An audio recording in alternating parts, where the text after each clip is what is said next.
for the pain that the past left. I will keep on fighting till my last breath. No which forgets me, shadow of envy ripping my chest and my heart bled. Start again, learning the steps of the dance of death. Start again, timeline's divergent to the darkest depths. Gasp of breath, hybrid as Amelia, breaking every boundary till we reach the end. We descend, take my life or bleed instead. I clean this mess, make sure they're free of death. I mean the best. Sometimes I'm stuck on the fence. Problems will work out the way I intend. Wanna go back, there's still things to amend. How could these people forget about Rem? We can't keep living in agony. I got these fears and the guilt that stay dragging me. I know I have to be pushing through tragedy, shoulder their burdens till I'm past capacity. They're like my family, they won't be casualties. Witches and codders, they have the audacity. Mess with mortality. I know it's selfish, but I'll keep on working to stop the catastrophe. Why do I lie awake in my bed? Nightmares all around with no end. Now my spirit gets taken. I'm losing my faith and my morals get shaken. Live again and again in my head. I can't keep going till the end of dead. But my spirit's been breaking. My body's been shaking. Don't know if I can take it. It might take a while, wanna see them smile. Eyes are so kind but the words are hostile. Turn back the dials, I'm just an outsider. They put their trust in me, I'll face the trials. Rose with they're acting like clowns. Amelia deserves the crown. You wanna show me the outcomes that says in my sanity about to break down. Villains in a living terror. Hell, so when I pull up, I did it better. Hidden pressure, given error. Spirit like a bug, I get a further weather. I got more hunger than rabbits. Hitting my zone, this about to get graphic. Left them alone and they started to panic. Not of this world, but I don't need no magic. Vicious cycles, I'm done with witches, disciples. I cannot live in denial. I'm ready for my reprisal. I'm not suicidal, part of the plan, so my death is vital. Cause I'll keep it up, determined. I will strive for our survival. Feel the pain, rinse, repeat. Mental strain, rinse, repeat. Body drained, rinse, repeat. Back again, rinse, repeat. Why do I lie awake in my bed? Nightmares all around with no end. Now my spirit gets taken. I'm losing my faith and my morals get shaken. Live again and again in my head. I can't keep going till the end of dead. But my spirit's been breaking. My body's been shaking. Don't know if I can take it. Feel the pain, rinse, repeat.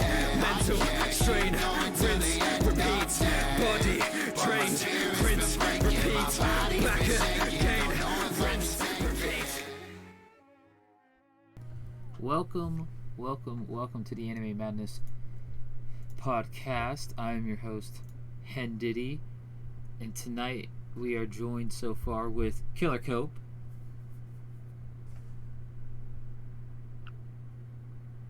Yep, he definitely here.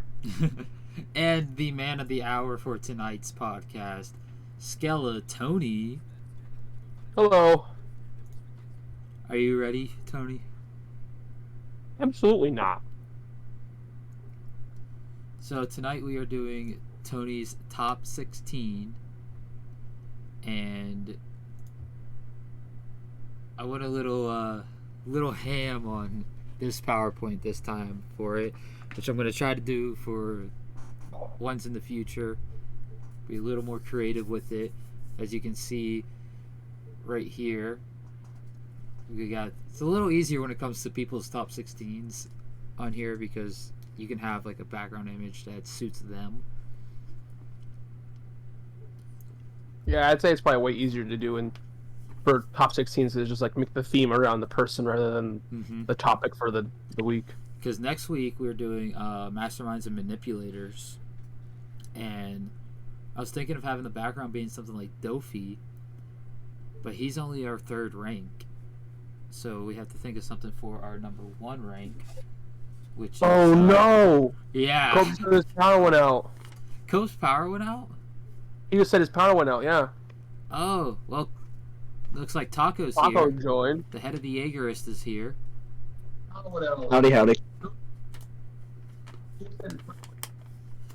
So his power went out? Yeah, his power just went out. Damn. Rip. That really sucks. And the Perv Master Sage himself will be here shortly. And I believe Kush will be here as well. He was really excited for tonight. So, I guess while we're still waiting for everybody, I'd suppose today's topic of off-topicness should be, what is your favorite dessert? Dessert. Okay, that's a difficult one. So It's quite vague, but I feel like it fits that I just ate a piece of cheesecake, so. so, are we talking about like a quick snack dessert or like something you would get at a restaurant? Either one. Because I have a different one for each one. Then you can probably say both then. I would That sounds say fine. my like restaurant type dessert would probably have to be a key lime pie. Ooh, Like, alright. Key lime That's a pie solid choice. cheesecake would have to be if we're just snacking, I'd have to say probably sour cream and cheddar chips. That's not a dessert, though. Yeah, but it's like a snacking dessert. Like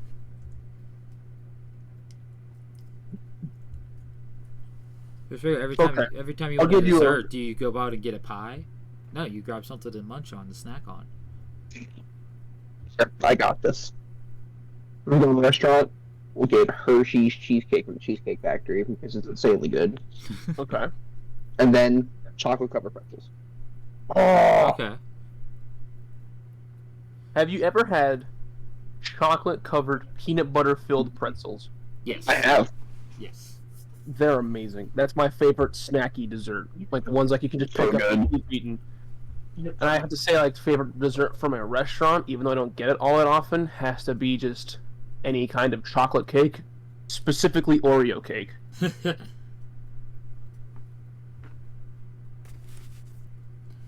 Oh. I'm currently rereading Berserk Deluxe Volume 9. Alright, and we got Sage is in here now. Always good.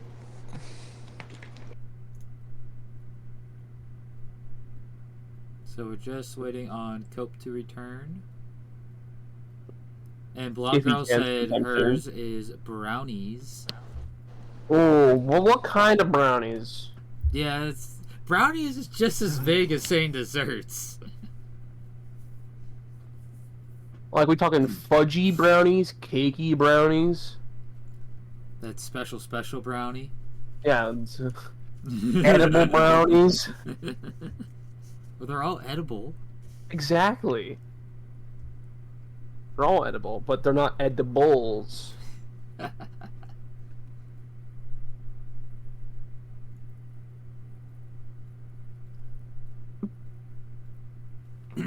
So, Oh, yeah, like kind of like toppings too. Like you can put anything on brownies.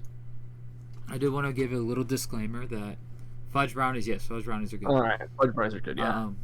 If you hear me like clearing my throat a lot or coughing, I had a concert during the week last week, and my voice is still suffering the effects of it. As you can Just tell so our right there. chatters know, he was not singing as part of the band. He was singing. I was in the crowd. audience. I was in the crowd. I was at the Falling Reverse concert with Crown the Empire, Under Oath, and Ice Nine Kills. So if my voice sounds a little coarse, if my voice sounds a little coarse throughout tonight's podcast like it did last night, that is why. I am fine. I'm not sick. I'm just still recovering from one of the best concert experiences I've ever had.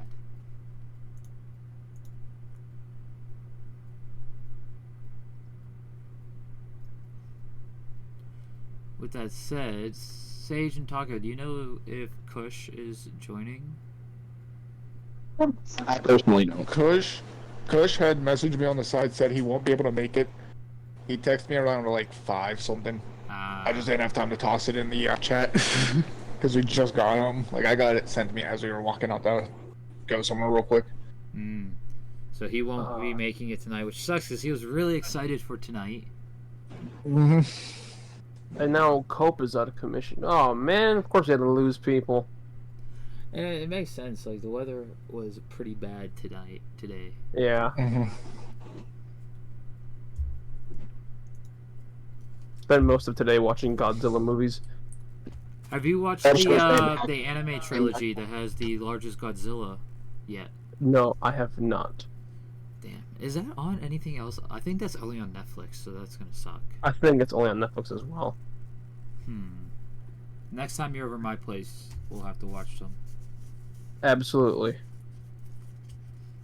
And as Tony said, he's been reading Berserk. I've been reading Psalm 100, and I didn't get to finish the first episode. But the first episode, like, has anyone ever heard of? I think I put it in the general chat. Bug Films. No. That's the studio doing. No. Yeah, Bug Films. That's the studio doing Psalm 100, and holy crap, was it good! I'm gonna look them up and see if they've ever done anything else. Yeah, that's a good idea. I don't know why I didn't do that. Bug They Films. did. Comey Can't Communicate, production assistants. Okay, they were episode one. assistants. It looks like they've been mostly second Okay, key animators. I'm on their wiki, and their only credited anime, where they're the main animator, is Psalm 100. Yeah, everything else they've just been so far secondary key animators. They only have 21 employees. They're small. Small little animation team. They were founded in September of 2021. Oh, they're new too. Wow. And like just the opening sequence of Psalm 100 when it's doing the movie that the main character is watching is crazy. But yeah, they were they helped out with the first episode of Comey, and they also helped out with opening 2 and ending 2 and episode 23 and episode 15 of Summertime Rendering. Yeah, they've got all they have for works on their website listed. Of course, I can't read a single thing on it, but Well, yeah, for some reason their Wikipedia is in Spanish. interesting. But their own website, like their bugfilms.jp, Mm-hmm. everything's in Japanese, but it's Oh. actually quite a polished website. Well, of course it's in Japanese. It's a Japanese Well, I know it's a studio. .jp. I know. But that's Well, no, what I'm makes like- it weird. So I can translate to English. Show me their Google Maps. Show me their studio, please. So yeah, Psalm 100, Summertime Rendering, and Comey Can't Communicate is all they've done. They straight up plug their location on their website. What is with this Google Maps they have? It's so Where? gross. I don't see it. So if you go to their actual website and go to company, Okay, under company. it has their information and stuff. It has their coordinates and stuff, and it also has their phone number. And the Google Maps, the ocean's yellow, the land is purple, the roads are blue. Like it's negative. They flipped it. Oh, see, mine's just in the nighttime. Oh, that must be what it is then. Okay. Oh, but yeah, the ocean yellow. That's different. That's weird. Like, I guess it kind of makes sense because it is nighttime. Maps would be tossed over in the nighttime. That's just weird. Recruit. Hold on. Well, You want to could work for actually get a them? job. You want to work for them? No way. I can't draw for shit. They don't draw. They don't draw it from scratch. I know they don't draw from scratch. I can't, literally, I cannot draw for shit. Tracing is difficult, and I don't even know how. There's lines for me to follow. My man said I can't draw a straight line. I can't. Oh, I could have made a joke there. I'm glad I didn't, though. So should we get started here, then? I don't think. Because I mean, I doubt Kush anyone else isn't is gonna coming, join. and I just messaged Cope over text, and he's back online on Discord. So Oh, wait. Give him a second. Hold up.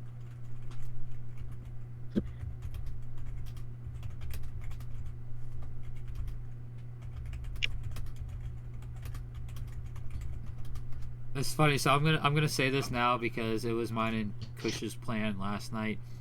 But since you changed Berserk from your 2 to your 1 and moved Bleach down to your 2, Yes. me and Kush were thinking of sabotaging your number 1 in the first round. I mean, I figured that was gonna happen, seeing as last time Bleach was my number one. I voted against it. I kind of guessed there was gonna be some See, sort of thing to make Berserk not win.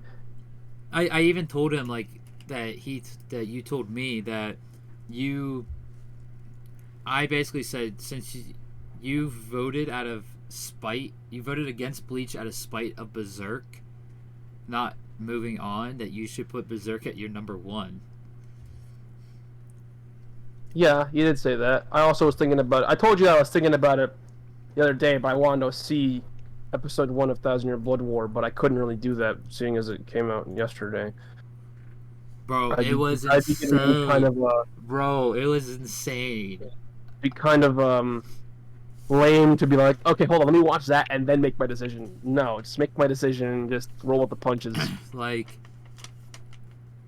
I'm so happy I have other stuff to take up my time. Like Final Fantasy, all these other new ones, like Dark Gathering. I gotta watch their new episode still because they have their first episode out. Which I got the manga of Dark Gathering, and the first volume looks insanely cool. I've already read the chapters that are in it, but it was so good that I was like, I have to get the volume.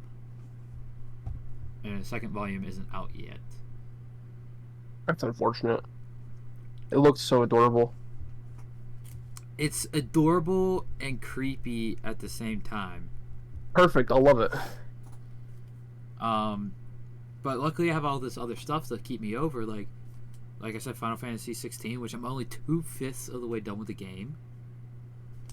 God damn. It's that big. I've been playing it so much, and that's because you figured the way the side quests are in this game is once you progress the story enough, you can't go back and do certain side quests. Like certain challenges that I need to do in New Game Plus, so I have to finish the game. And one of the things that I missed out on was one of the collectibles for the trophy for the music pieces. It was in a town called Eastpool. Well, once you get to a certain point in the story, Eastpool no longer has any civilians in there because basically they slaughtered everybody. Oh no. So I have to wait till New Game Plus to get that music disc. That's unfortunate. That always sucks when you hit that point where it's like, oh shoot, I missed out on this. So, and I have to wait. I have to do the whole game and loop back around. Mm-hmm. So every time a side quest comes up, I'm always checking the map after every quest to see new side quests. Because every time a new side quest comes up, I immediately finish that first before I progress the story again. That's fair. But I also I have to finish Mushoku Tensei first season. I haven't finished that yet either. I need to get through season 2, 3, and 4 of Bungo because on the 12th, the 5th season starts for Bungo. You know, I'd say you can probably put that one on the back burner for just a little bit. Probably, I kept Bungo Stray Dogs season 5 and planned to watch. I would move it to watching like I did with Mushoku Tensei season 2 since I only have half of the first season left to watch. Yeah. And the first episode of season 2 of Mushoku Tensei just came out today. Yeah. Because there was last week they had a special. Hello. And Cope's back. Yeah, Holy last week shit, he's back. Hi, Cope. Alright, so we can get in this now. And since there are going to be 4 of us voting, we will be looking at chat probably if there's any ties because Tony cannot vote this week. Oh, it's so unfortunate. I'd make sure Berserk gets every single one. Time for you to suffer, Tony. I mean, I figured ever since that day, like 10 weeks ago. It was Wait, longer so than that. You said that you would make Was sure it? that Oh, yeah, Berserk 15, would get 15. your vote every time? Nah, motherfucker, that'd be JJK. Oh, but I Alright. think isn't there like a special round that you made? I think, right? No. Or did you? Yeah, no, I don't think. There's No. a special slide on here though. That's what it was. Special slide. And that's for JJK's matchup in the first round. Yeah.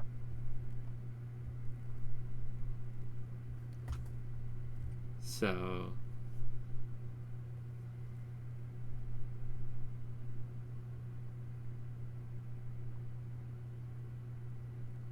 just gotta send something out real quick, and then we will get right into match 1. Which match 1 is number 1 seed versus number 16 seed. Berserk versus Welcome to Demon School Iruma-kun. His favorite character from Berserk is Guts, and his favorite character from Welcome to Demon School is Aziel Amari. So, Tony, go ahead and give us a little detail on both these series. Alright. So, Berserk is a great series. It does have some faults here and there, but not many. It is about a man named Guts who Berserk goes 2016. No, we don't talk about that. The animation... Okay, listen, actually, Berserk 2016, besides, like, the first 4 episodes, is actually pretty accurate to the manga. It just... The animation is so bad. But, besides the animes being not the best, the only problem with the 97 version actually is the exclusion of Skull Knight, but besides that, it's about a man named Guts who kind of just goes through life with everything against him, as he's been dubbed by Skull Knight the Struggler, because all he has done his whole life is nothing but struggle.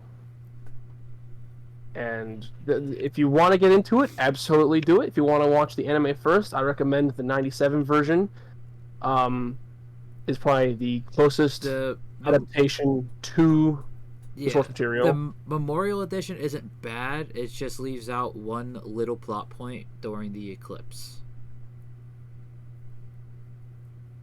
Yes. Fair. Yeah, the movie trilogy / Memorial Edition arc is not terrible to watch, but it does leave out a couple of things. The arc isn't the Memorial Edition. It's the Golden Age arc. Golden Age. Shush. Technically, the Golden Age arc is actually before the like just when he entered the Band of the Hawk. Everything after that's a different name, but yeah, it's a memorial because it's for Kentaro Miura for his passing. Yes. That's not bad. If you can stomach the terrible animation. Not just the terrible animation, but some of the stuff that gets going. Sound effects are not good at either. His sword should not make those frying pan claims, but they do. But that is actually one good takeaway, because that sound is so like chilling when he swings his sword, and it makes that sound. It's good if it was not Dragon Slayer, but if you can get past the animation, 2016 is a good place to continue off of from the movies, because it's the same continuity. It's basically they took CGI animation and tried to do the heavy shadowing that they did that you can do in normal 2D animation, and it failed. Yeah. It's not as bad as the TV version when it first came out. TV version is awful. I'm pretty sure for streaming they use the Blu-ray version, right? Yes. Yeah, way better. It actually, flows kind of. Mm-hmm. But it's not static images. The material in Berserk is not for the faint of heart. No, it is graphic. If you do not like... It is a parental advisory explicit content warning right on the volumes. If that's not stuff that you're comfortable with, don't watch it. Yeah. Or read it. But yeah. Then we go to the lighthearted Welcome to Demon School Iruma-kun. It's an isekai, where the main character, Iruma-kun, basically is a 14-year-old who basically couldn't go to school because his parents were constantly in debt and used him to make money. So he continued to work, provide for his family, and then one day they just sold his soul to a demon. And that demon turned him into his grandchild, and he sent him to school. And he's having a great time.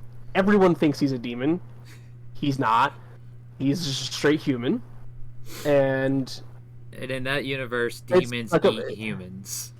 Yep, but they don't believe in humans because they don't think they're real. It's funny.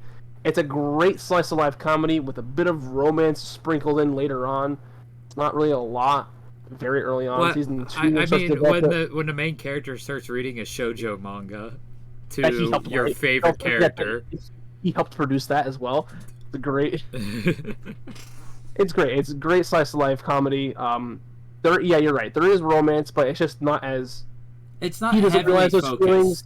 Yeah, he doesn't realize those feelings until later on because he's not conscious of them yet.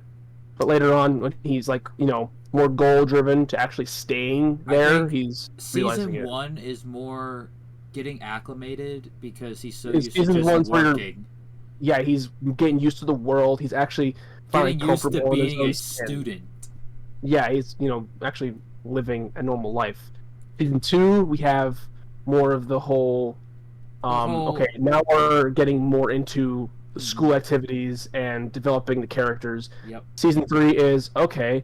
Now we're further on. Now we're just continuing with the schooling, but now it's getting more and more and more because we're getting higher up in year. And it is also season 3 also had the introduction of the main villain group. Yes, they suck. They're bad. They're actually bad people. They are genuinely bad people. Now, are they worse Just than like the God's you. Hand? No, Are they worse than God's Hand, though? no, not in a million years. Alright. There's only one member of the Godhead I can excuse, and that is Conrad because he is a beautiful man. Alright. With that said, let's get into the voting. Cope, what is your vote going to be for? Welcome to Demon School. Sage? That's fair. I'll toss my vote for Berserk. Okay. Taco? Berserk. And as much as I want to do it just to pity Tony, I'm not going to in round 1. I am going to vote Berserk as well. I love you all. We don't And love you. I'm okay with Cope's vote. I Alright, understand. guys. Yeah. We're gonna carry Berserk all the way up to the final and then just crush it at the end. Depends on what it's against. If it's against something good, I won't mind. Well, we're there's gonna a make sure it's against something bad. it can be against JJK. Oh, It can be can't against be JJK. Also, we'll make sure JJK and Berserk get to the But finals and get. but you have to wait till you see who JJK is up against. That's fair. You have to actually wait to see. JJK's up against Bleach. No. No, it's not. No? No, I did not put JJK that high on my list. It would be low. Bleach is going up against the number 15 seed. Well, I mean, but you know what I mean, though. Like, if it ended up ever a possibility. Alright. Our next match is his number 5 seed, ReZero, starting life in another world from 0, with his favorite character being Subaru. And his number 12 seed being Cyberpunk Edgerunners, with his favorite character being David Martinez. Bro, I love that art you found for David. That's awesome. Do you want it? I can send it to you. Yeah. I think it's perfect size for a phone background, too. I don't think I'll make it my phone background, but I'll definitely save it on my phone. Let me guess, you got Berserk on your phone background. No, actually, I just have cherry blossoms and Mount Really? Fuji. I have Big 3 with Ichigo in his mask form, Luffy in Gear 4th, and Naruto in Sage of Six Paths. That's pretty good. Then Yeah, no, my lock screen is the Mount Fuji, and my actual phone background is a Cody on a rising sun. And then my always on display screen is Luffy and Zoro when they first meet, and Zoro's tied up. Oh yeah, that's good. And then That's my a good one. lock screen is green thunderclouds with Zoro's Jolly Roger. Ooh, yeah, that's a good one. But Okay. Little description on both of these shows. So, ReZero is a show about Natsu Subaru being isekai'd into a fantasy world. How does Now- he get? Wait, I didn't ask this, but you did explain it in the last one. How does Subaru get isekai'd? Subaru gets isekai'd by going to a convenience store, walking out of said convenience store, blinking, and all of a sudden he's there. Don't know what the mechanic of him getting there was, but he got there somehow. I'm going to believe it's because the one which he has a connection to pulled him there, but I don't know. I haven't read ReZero. I kind of want to though. I don't but think based on what Briggs says, because he's been keeping up to date with the light novels for ReZero. Yeah.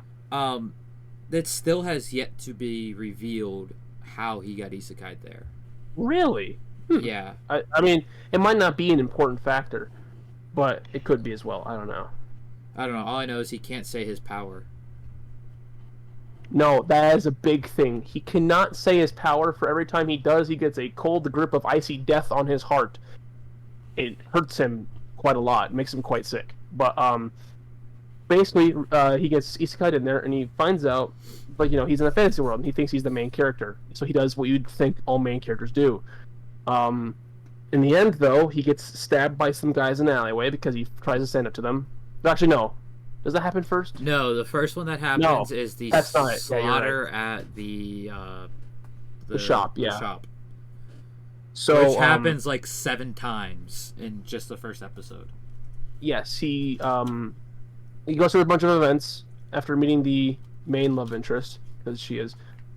Tell me Amelia's not. He meets her. Well, I don't know who else you'd be talking about for a love interest. I mean, he says something. I think he says something to Ram, one point. Not like explicitly like "I love you," but like. No, I think he mentions that he doesn't really like Ram in that way. Yeah, like he likes her, but more as a sister. I'm pretty sure. Yeah. Like she has that sister energy. But there's another one he says that too, but I don't know who it was. It was I don't remember. You have to watch to find out. But basically, he dies, and he comes back where he was earlier in the day, and that's kind of the main thing of his power is he'll return to a previous point in time in a different. Well, maybe I'm not sure if that was actually confirmed or not. If it's a different universe or timeline, so I don't remember. The way it got explained was season 2 showed it like it was alternate timeline. It also was she was showing it to him like that to try to get more guilt out of him and to break him, to show like, hey, you think everything's fine and dandy when you die, but it really isn't. Yeah, I'm not sure what it is. And we don't know if that's true or not. We don't know if that's the truth or if that's just one of the ways that this witch was just trying to break and manipulate him. Yeah, but that's basically what happens is, that's cool, Killer Cope 412. I really like that. Did but yeah, he drop out of the... No, he just typed that in chat. But that's basically what ReZero is kind of just he's going through this isekai life where he thinks he's the main character, but he keeps constantly dying, and he's trying to change the outcome, but he keeps dying to figure out how to change the outcome, so it really messes with him mentally. In the first season, it's like 100+ deaths. Oh, he's on the phone. Okay. Yeah, it's more than 100. I think it's because in the first 100+. I think at least the minimum is 100. First 2 episodes, he's already close to 100. Yeah. In the first season, he is close, if not over 1,000, with more than half of them being doing it himself. Yeah, and then it gets worse to season 2 because it's just. More things start to break him, and he can't. I think by the end of season 2, he's probably close to 5,000, and we don't see all of it, of course. Yeah, no, we do not. But just from the image that I'm using here, he is the one character that I would say whose mental state is as bad, if not worse, than Guts.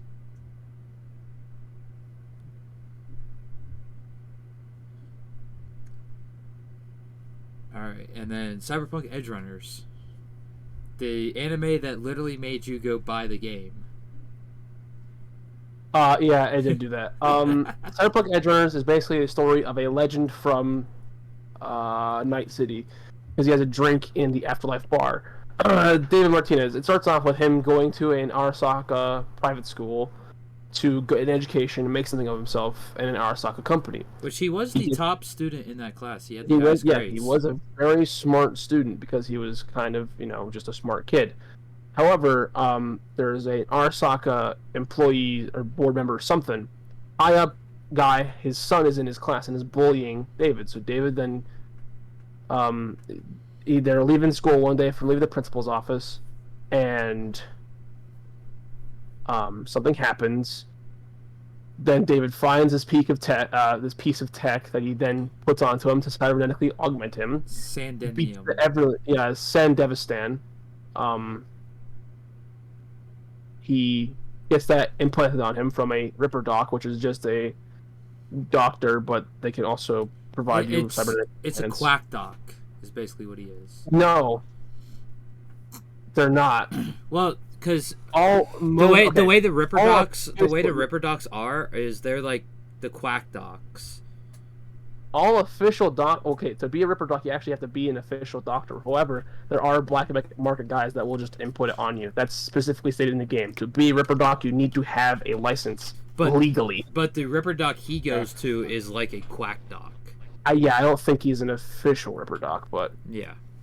The game's quite good. The game is very good. I love it. It's so good. Basically, he gets this tech, beats up the bully, leaves school, joins a gang, does gang things, and and rips your heart out at the end. Yeah, it does a lot of pulling on your heartstrings. Go watch it. It's only 10 episodes. It's a very quick watch, and for it only being 10 episodes, I was surprised on how much it gets you feeling for these characters and then just rips you away. It does so many emotional pulls on you in such a short time that it's like, what? So same can be for the game. So that said, Taco, what is your vote? I'll go with ReZero. ReZero? Sage? I'm gonna vote Cyberpunk. Cope, if you're still muted, up there it is, ReZero. And my vote is for Cyberpunk as well. So we turn to chat. First chat vote of the night. I know we got Blonde Girl in here with us. Cope, you already gave your official vote. Listen, goofball, just because you're not here right now doesn't mean you can vote in chat twice. I'm just trying to double this vote real quick. He's trying to double dip. Double dip, it ain't allowed. Okay, so I pulled a Reddit thread up for the ReZero number of deaths. And this is in Arc 7. So the Arc 7 is much further than we are in the anime. There's no official count because Subaru died more times than he can count, but it's actually not even, from what everyone's saying, that there's like no official count, but it's not nearly that high. It's only maybe 100 times at most. There's no way.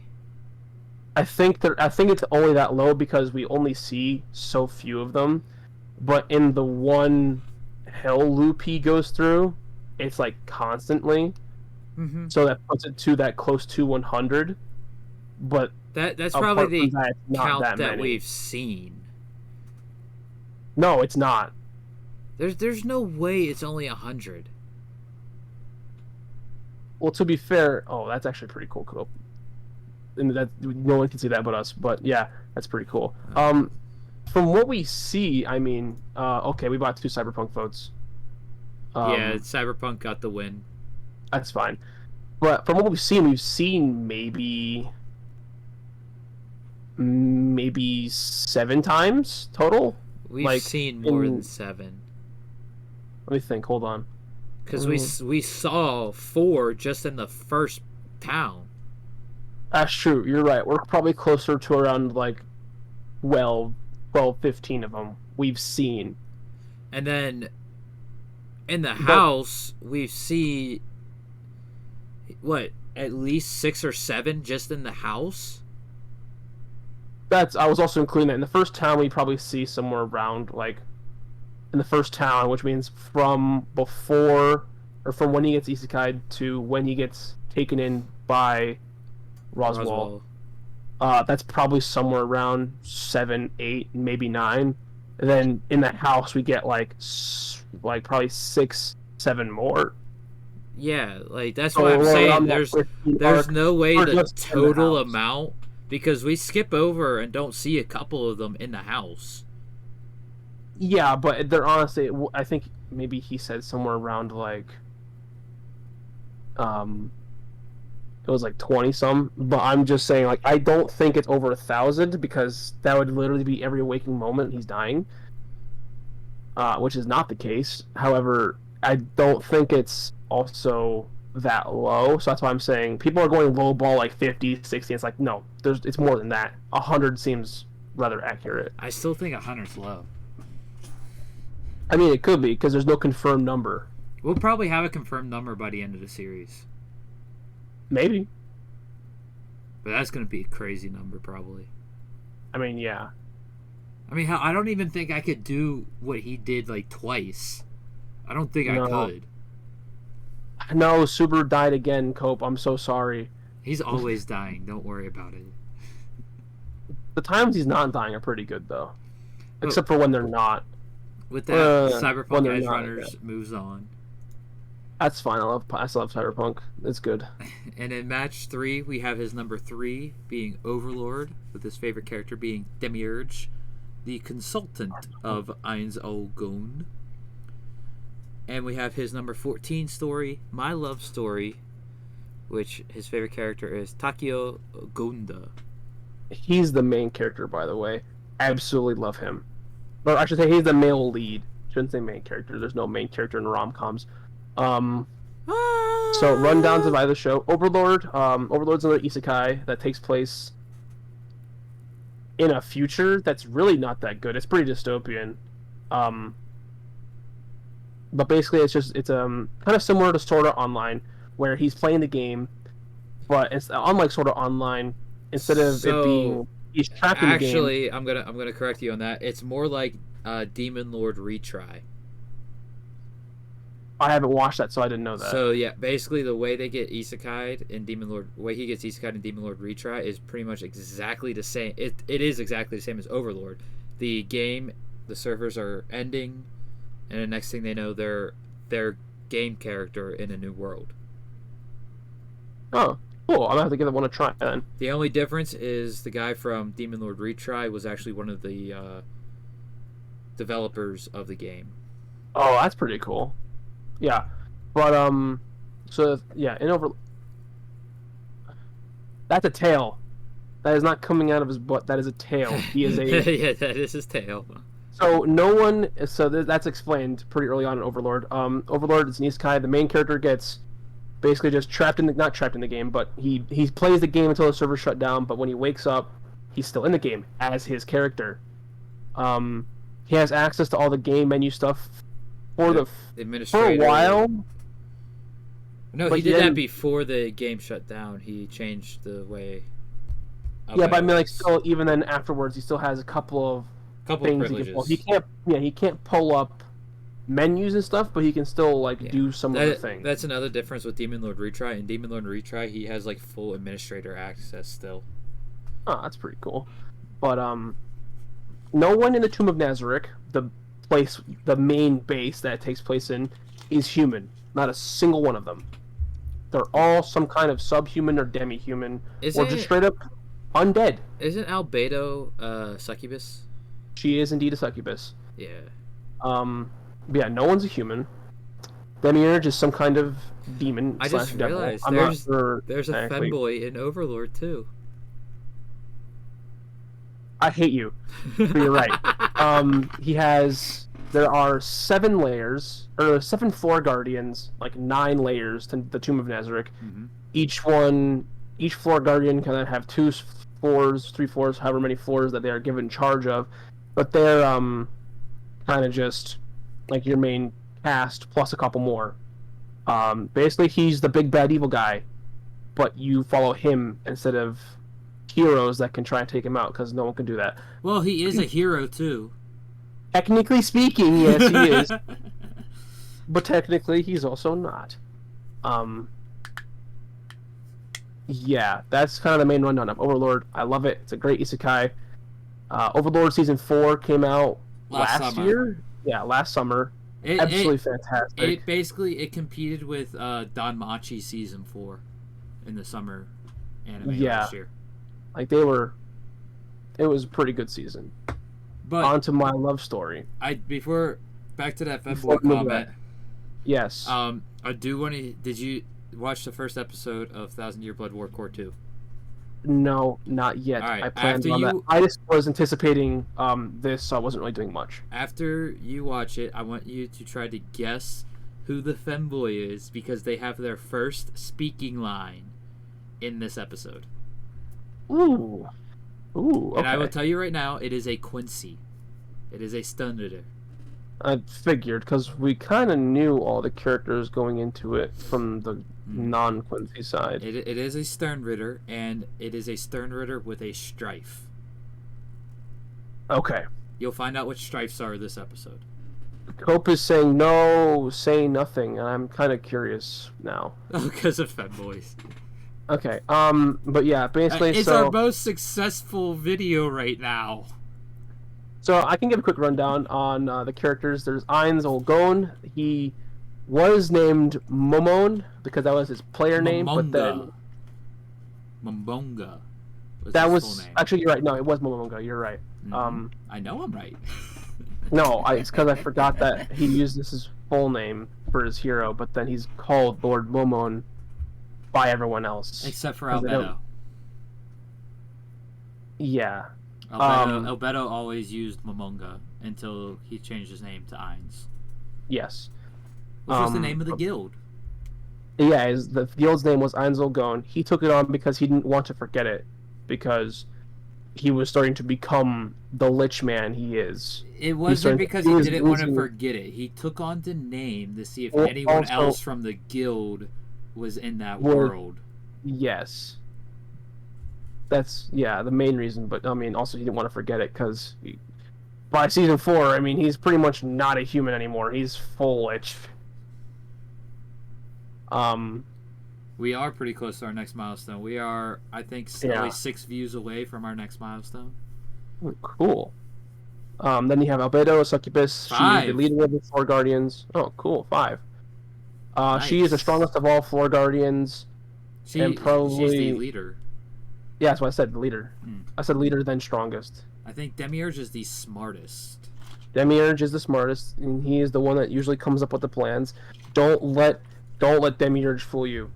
He will say, "My Lord Ainz, you're so smart." No, Demiurge is thinking of all the plans. Ainz is just rolling with it. Ainz is like, yes, that's exactly what I was thinking.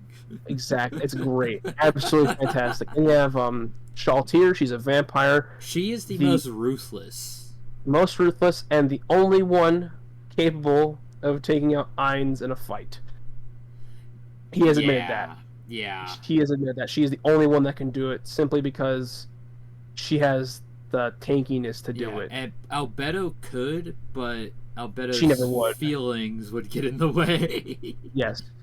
We have Cocytus, the most disciplined and the most loyal to Ainz. Cocytus. It's literally... It's pronounced Cocytus. Alright, whatever.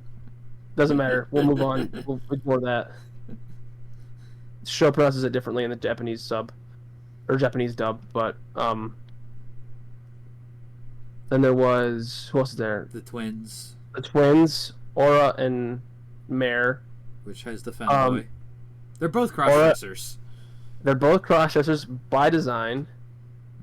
Aura is a girl, Mare is a boy. They are dark elves. They're very small. It's funny. They're because...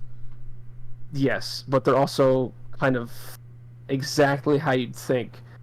Aura is a tomboy, Mare is a femboy. It's funny and great. And then finally, he's not a floor guardian, but he is a leader. And I'm shocked he was not your favorite character.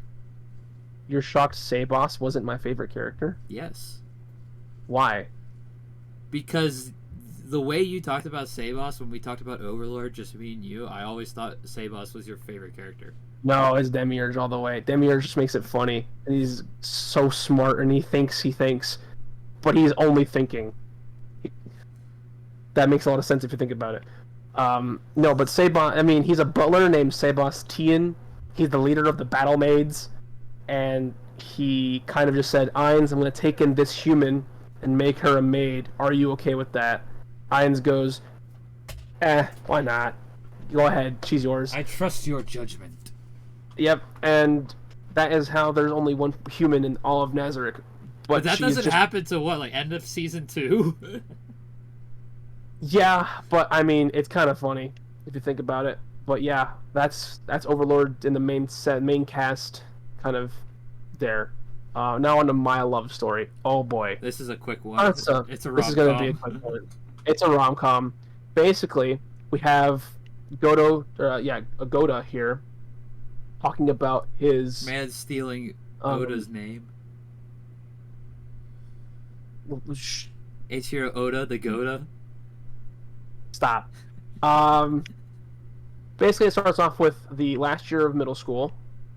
He's a freshman in high school, just so you know. He's a first year. Man, he's huge. Is he from freaking JoJo's or something? No, he's bigger than JoJo characters. Like, he's physically taller than most of them, I'm pretty sure. Well, Jotaro's like 6'6". Yeah, and if you look at it, the average height of a girl in Japan's like what? Let's look this up real quick. Yeah, Jotaro's 6'5". He's just shy average of 6'6". Height, Japan. I should probably look up his height too. Wow, Giorno is 5'8". Makes sense. He's 6'7". Okay, Takeo Goda is 6'7". So he's a little taller than him. He's a first year in high school, but basically it starts off with he's about to go confess after middle school graduation to his crush, and he sees his best buddy there. They're literally childhood friends, and she's confessing her feelings to his childhood friend. See you later in a little bit, Cope. And then his buddy rejects her. Both of them are heartbroken, and as they're walking home, does he see the girl in trouble? Right? No. That's not until they get on the train. So, I have to remember how things happen. So they're talking, they get to the station, they get on the train, and this girl is being touched inappropriately by a man on the train. So what does this guy do? Yep, what does this guy do? Walk over, grab him with his giant meaty hands by his wrist and say, "We're getting off at the next stop. You're going to the police." Meaty claws.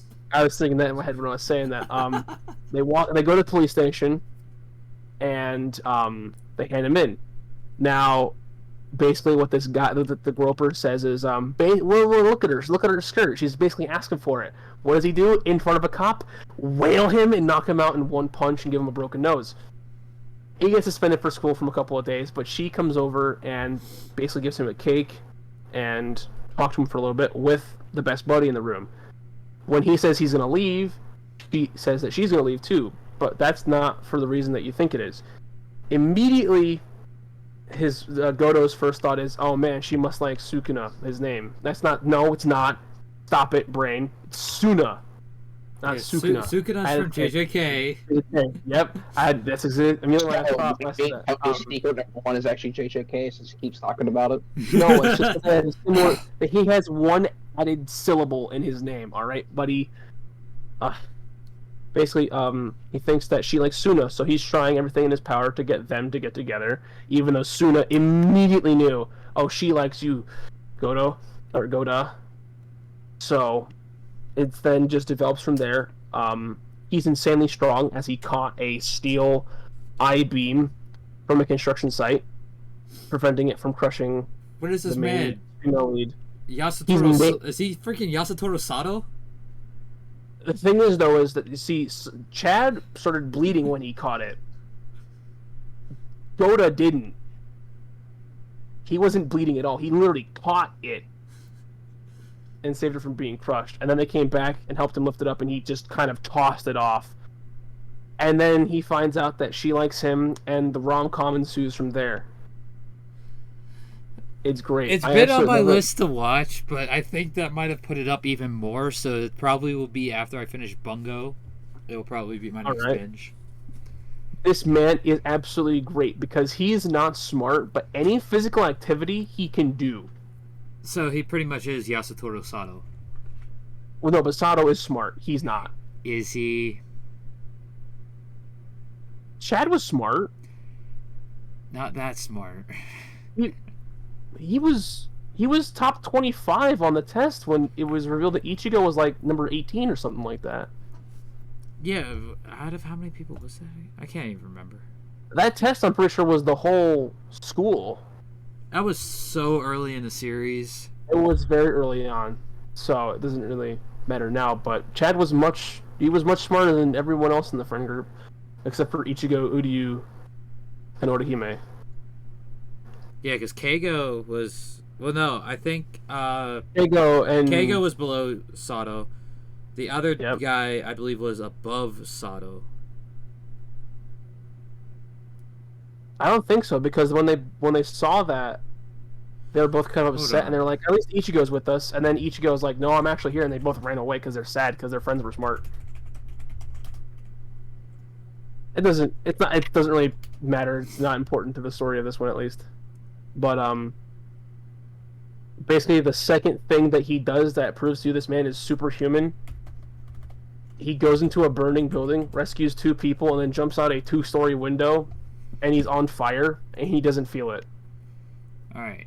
Karakura High School.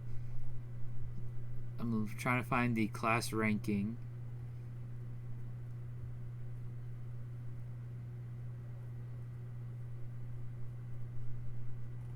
That's just the students.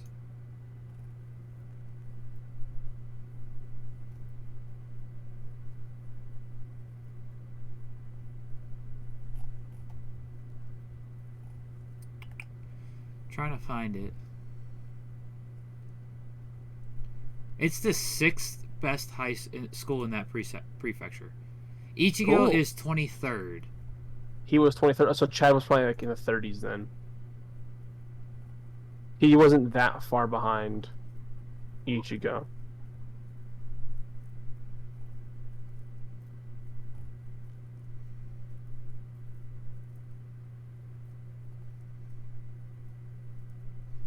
Because I know Uryu was number 1 in the class.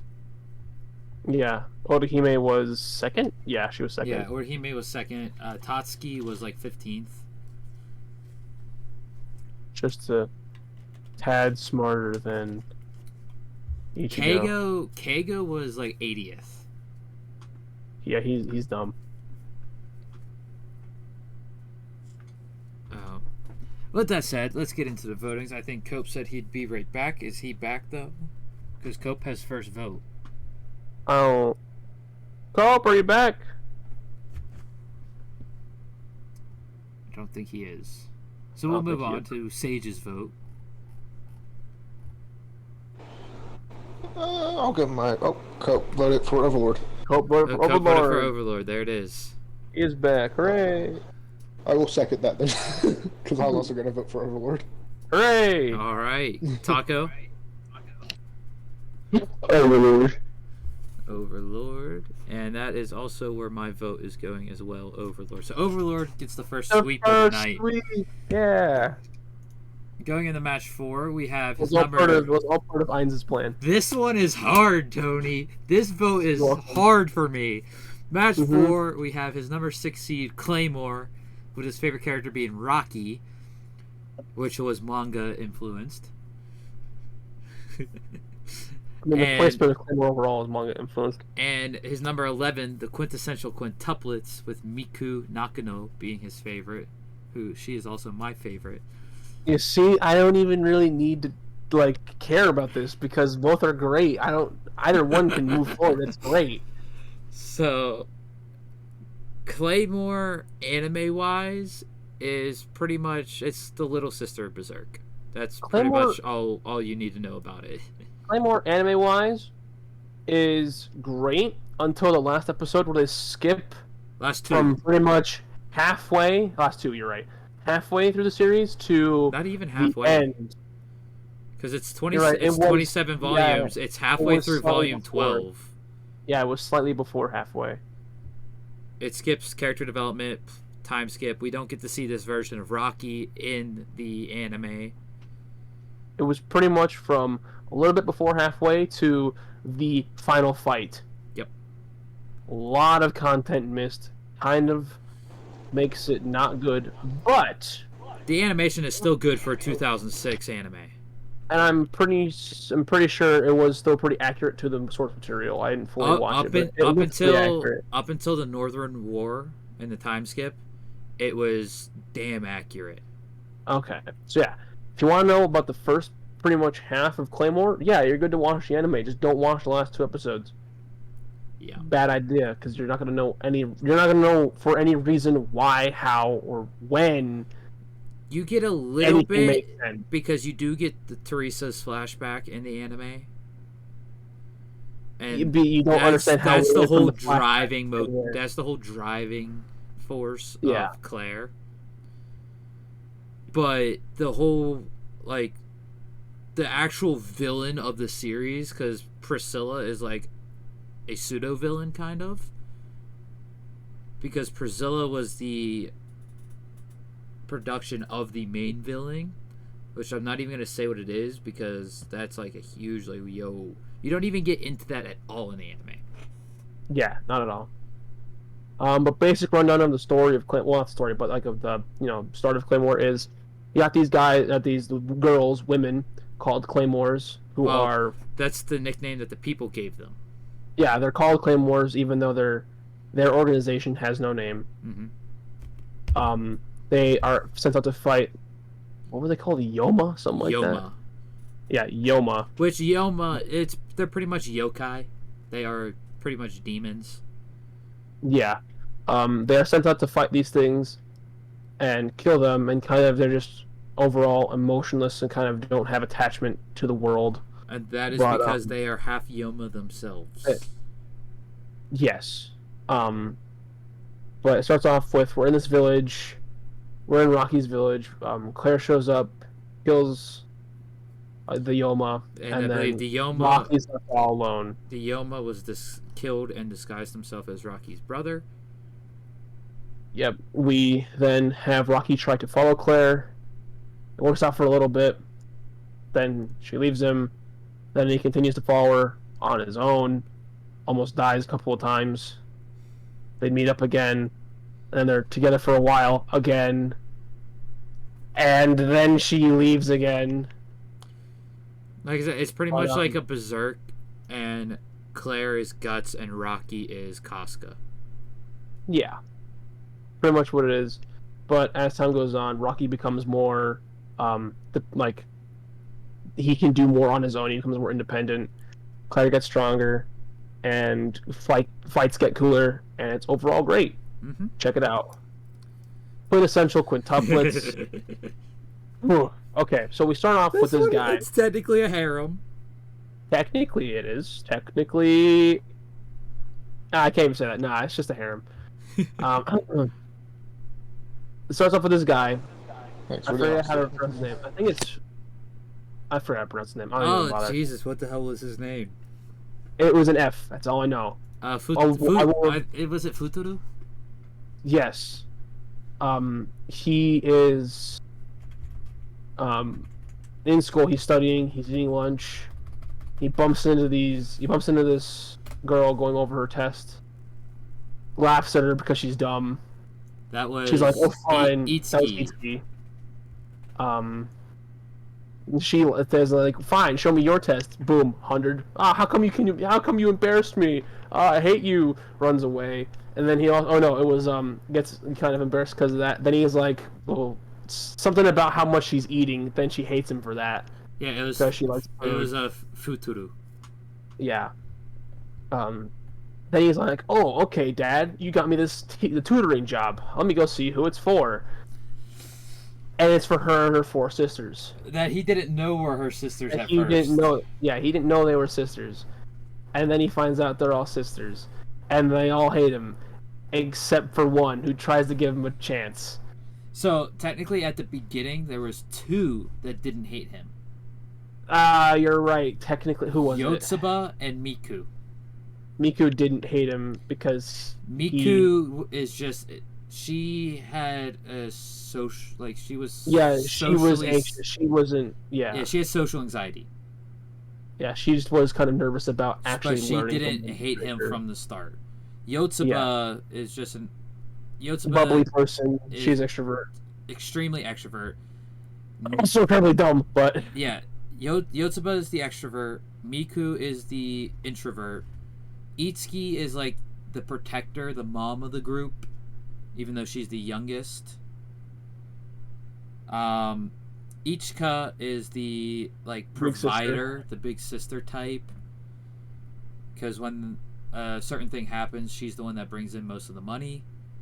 yep. And then Nino. And then Nino is sure. the tsundere. Nino exists, and I don't like Nino. I don't mind Nino, but Nino's not a character I could be comfortable around. The rest of the 4 of them, I definitely can. But Miku takes the cake out of all 4 of them. He got better. Nino got better in the 2nd season, but overall, I don't like Nino. She's really good in the movie. Oh, okay. I still get to watch that. I gotta get on that. I don't think it's on streaming yet. Oh, are you kidding me? No. Oh, I thought. Hold on. We're going to Crunchyroll right now. I thought. Oh yeah, I think it is. It's Film Red that still isn't on streaming yet. Yeah, I think. But Film Red's Yep, Blu-ray there's the is movie. out already. Interesting. Film Red's Yeah. Blu-ray's been out for a while. But basically he tutors them all. They slowly warm up to him, and they slowly all fall in love with him. And crazy things happen. And It's great we're not going to say what order they fall in love with him with, but just because that's actually important. That's actually important. The first one that they show fall in love with him is not actually the first one to fall in love with him. That's true. That's true. But yeah, basically, the order is important. The whole show is important. Go watch it. It's great. All right. With that said, Taco, you got first vote. Voting begins.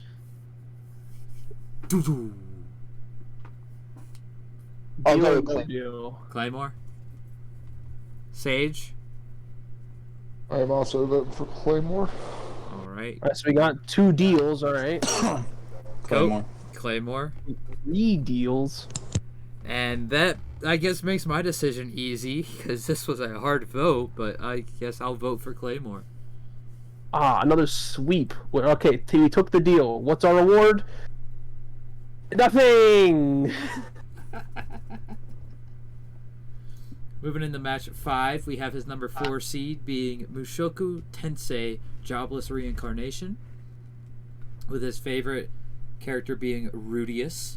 I forgot this matchup.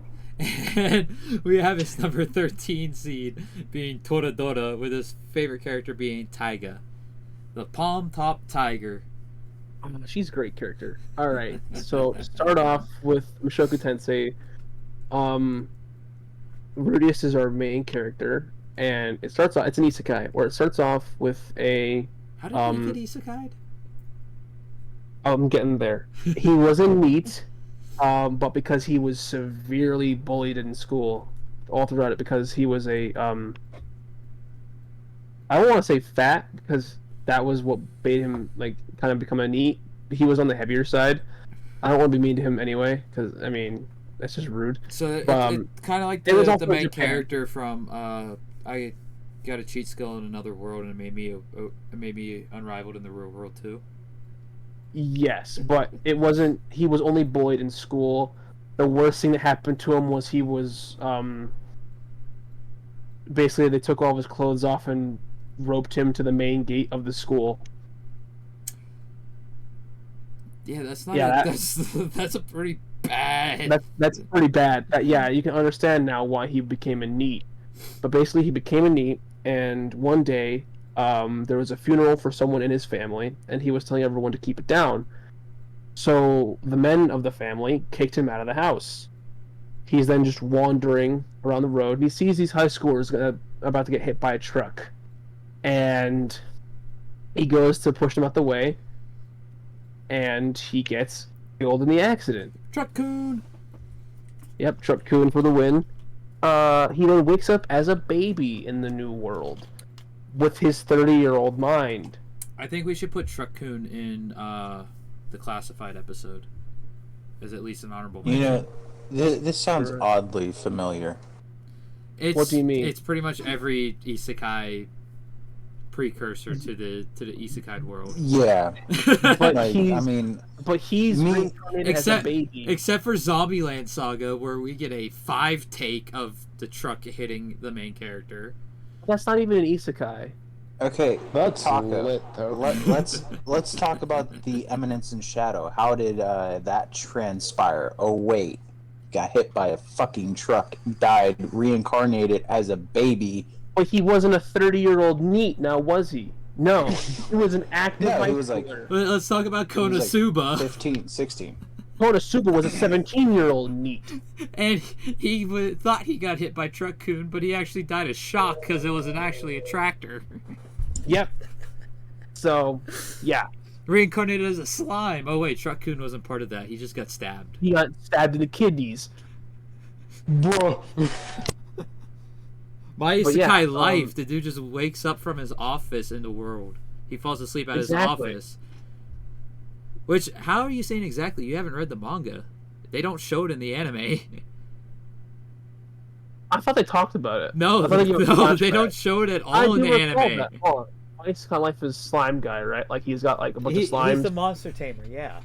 Yeah, no, I distinctly remember that from the anime. They don't actually say it in the anime. They go over what he did in his past life, but they don't actually say how he got there. They don't show Okay. they don't show how he got his tamer skill. They don't show how he tamed Proud Wolf or the slimes. No, I distinctly remember him waking up in the world, finding a book that had like, or finding the sage's shack or whatever, finding the book and the slimes, and like just listening to him. The slimes were already tamed. Like that stuff happens after he tamed the slimes already. Did it? Okay. Yeah, and they screwed the anime up completely. Like they started on like they started like in volume 3. Interesting. They completely skipped the first dragon fight, and they screwed up the second dragon fight. I'll have to lend you the manga, and you'll see what I mean. I still enjoyed it anyway. But other than that, let's get back into Mushoku Tensei. He wakes up as a baby with a 30-year-old mind. He's it's kind of messing with him because he's kind of reverting back to his childlike state, but also he still has the knowledge and skill of a 30-year-old. He's trying to have fun. Yeah, he's trying to have fun. Like he's trying to enjoy his child life again. He's trying to get away with things that a child can his get away with. second chance, I think, is what he sees it as. Yeah, he has a chance to not, be a shut-in, even though he tends to be more reserved because he's still afraid of the outdoors because of all his memories from his past life about being bullied. So then when he's learning magic with his magic tutor that they got him, because he revealed that he's good at magic, he loses that fear. He loses that fear because when he goes out, he sees kids not immediately go to throw rocks at him, but he sees kids Bullying smile another and wave at person. him. Well, He sees that, but that happens after he becomes a little more comfortable with going outside.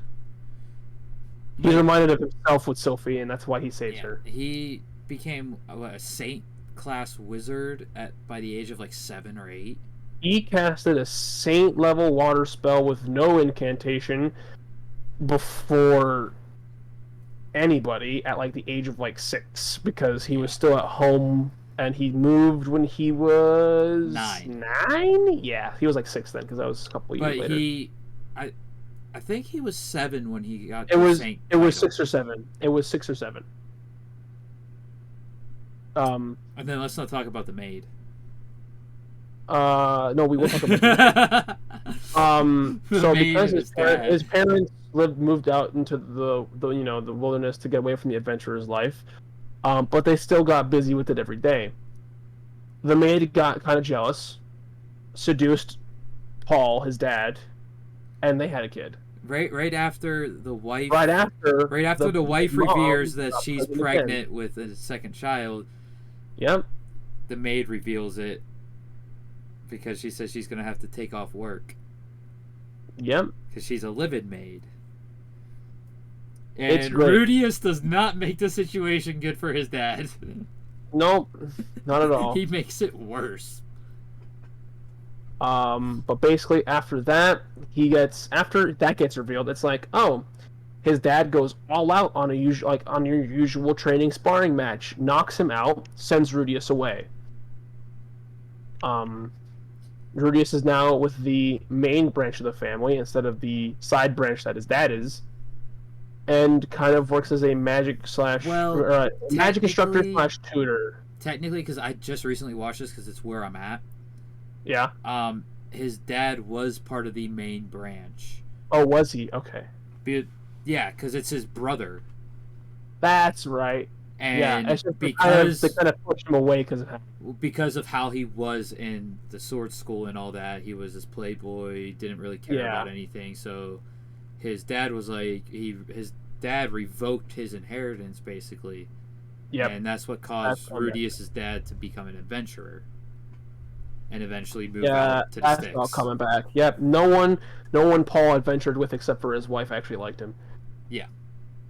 Because even the swordmaster that trains Rudius while Rudius is at the main house even said that because she went to school with Paul.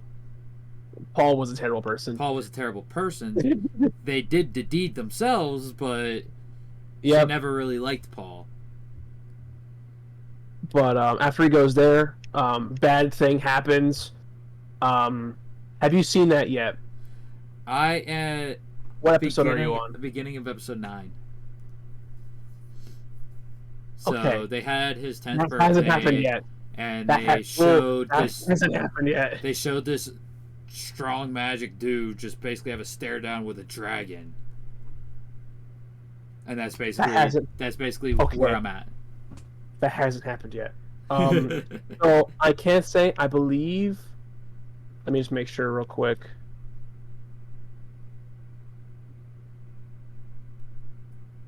Let me make sure I can. When was he revealed? He was revealed in episode 9. Okay, you met the man god. I haven't watched 9 yet.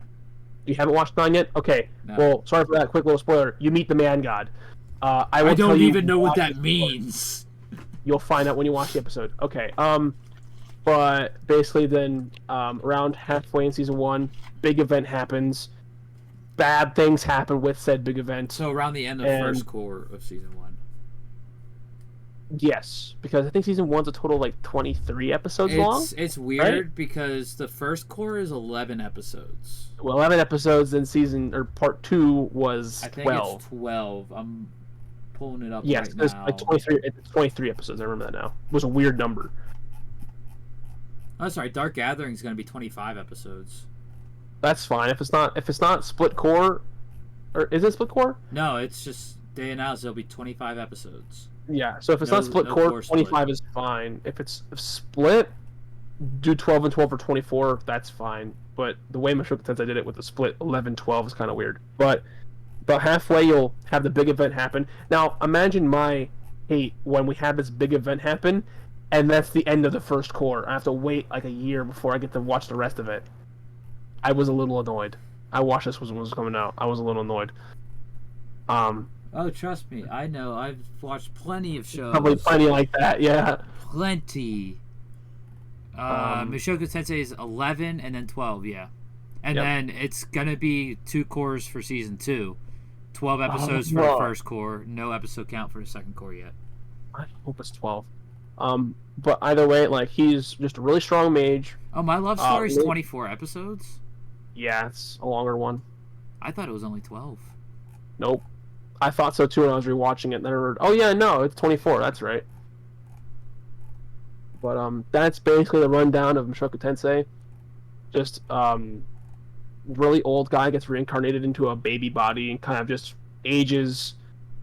He mentally ages backwards. He physically ages forwards because at one point it lines up perfectly. His mental age hits his physical age. Yeah. So, I'll give a rundown on Toradora to make it quick. I also read that or watched that. Toradora is basically another rom-com, but it is more of a recluse versus a tsundere extrovert. Is I'd say two character types.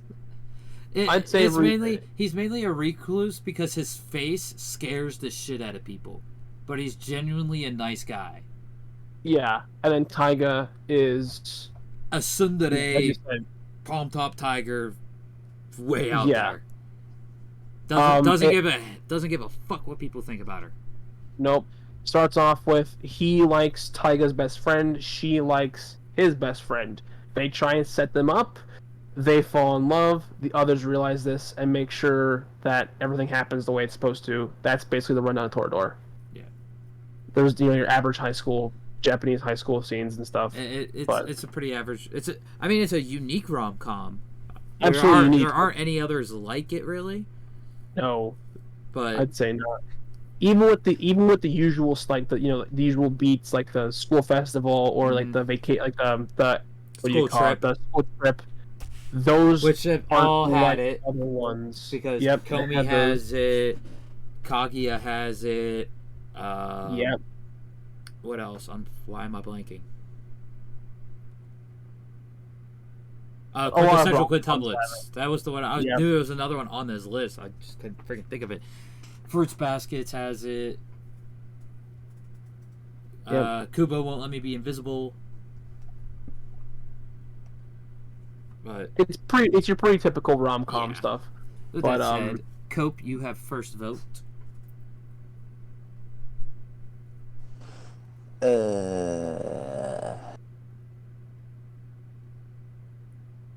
Is fourth seed. Mushoku Tensei. Jobless Reincarnation. Yeah, that one. Sage. I am also gonna toss my vote for Jobless Reincarnation. All right. Taco. Make that a third. Third, and this is gonna be another sleep. Let's go. And it's funny because I've completely finished Toradora, but the ending is what hurts it. Why do you say that? Because it's like it's not as unfulfilling as like the Horimiya ending. But it's now, not. Are you saying? It's are not you as saying good this as like like the Quince. Are you saying this? It's not as good as like the Quince ending. Okay. Are you saying this in mind with the post-credit scene or without the post-credit scene in the last episode? With the post-credit scene? Okay. I can understand why then. I didn't really like the way that they handled that ending. The way that they did it felt like, oh, okay, there's going to be one more episode, and then there's not.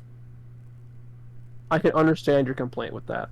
Apparently the manga went a little bit further, and there is a little bit more in the manga, but apparently there wasn't enough to do another full episode, so they just never did it.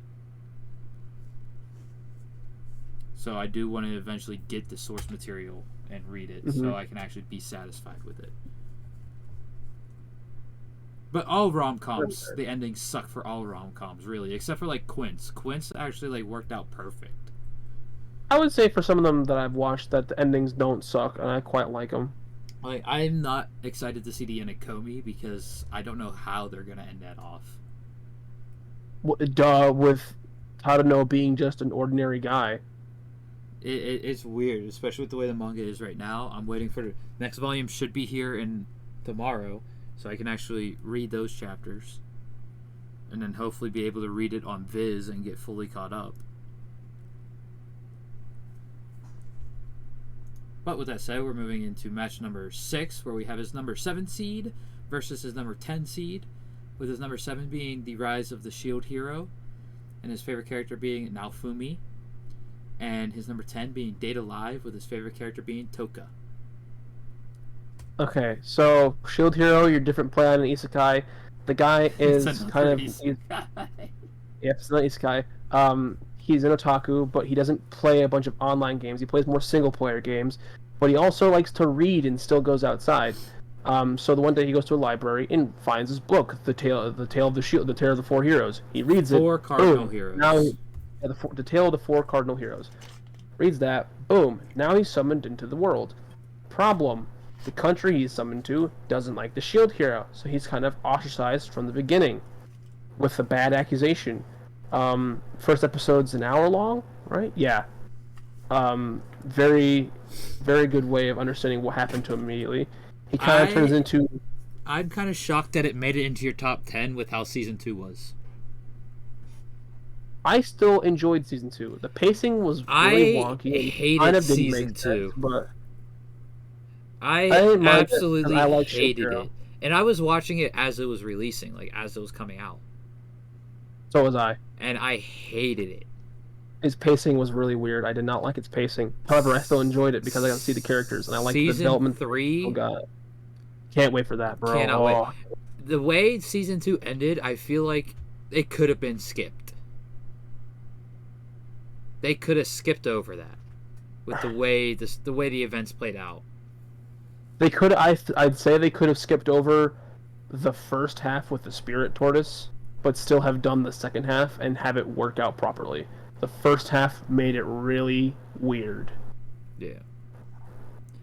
The whole plot of that arc was just eh. It was all over the place. It was all over the place. Mm. But yeah, it basically starts up. He reads a book, gets accused of a bad crime, works his way up from scratch with no backing from the kingdom whatsoever, and kind of just bad crime being something that rhymes with grape. Yep, it's no good.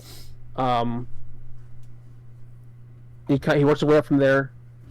You meet the church.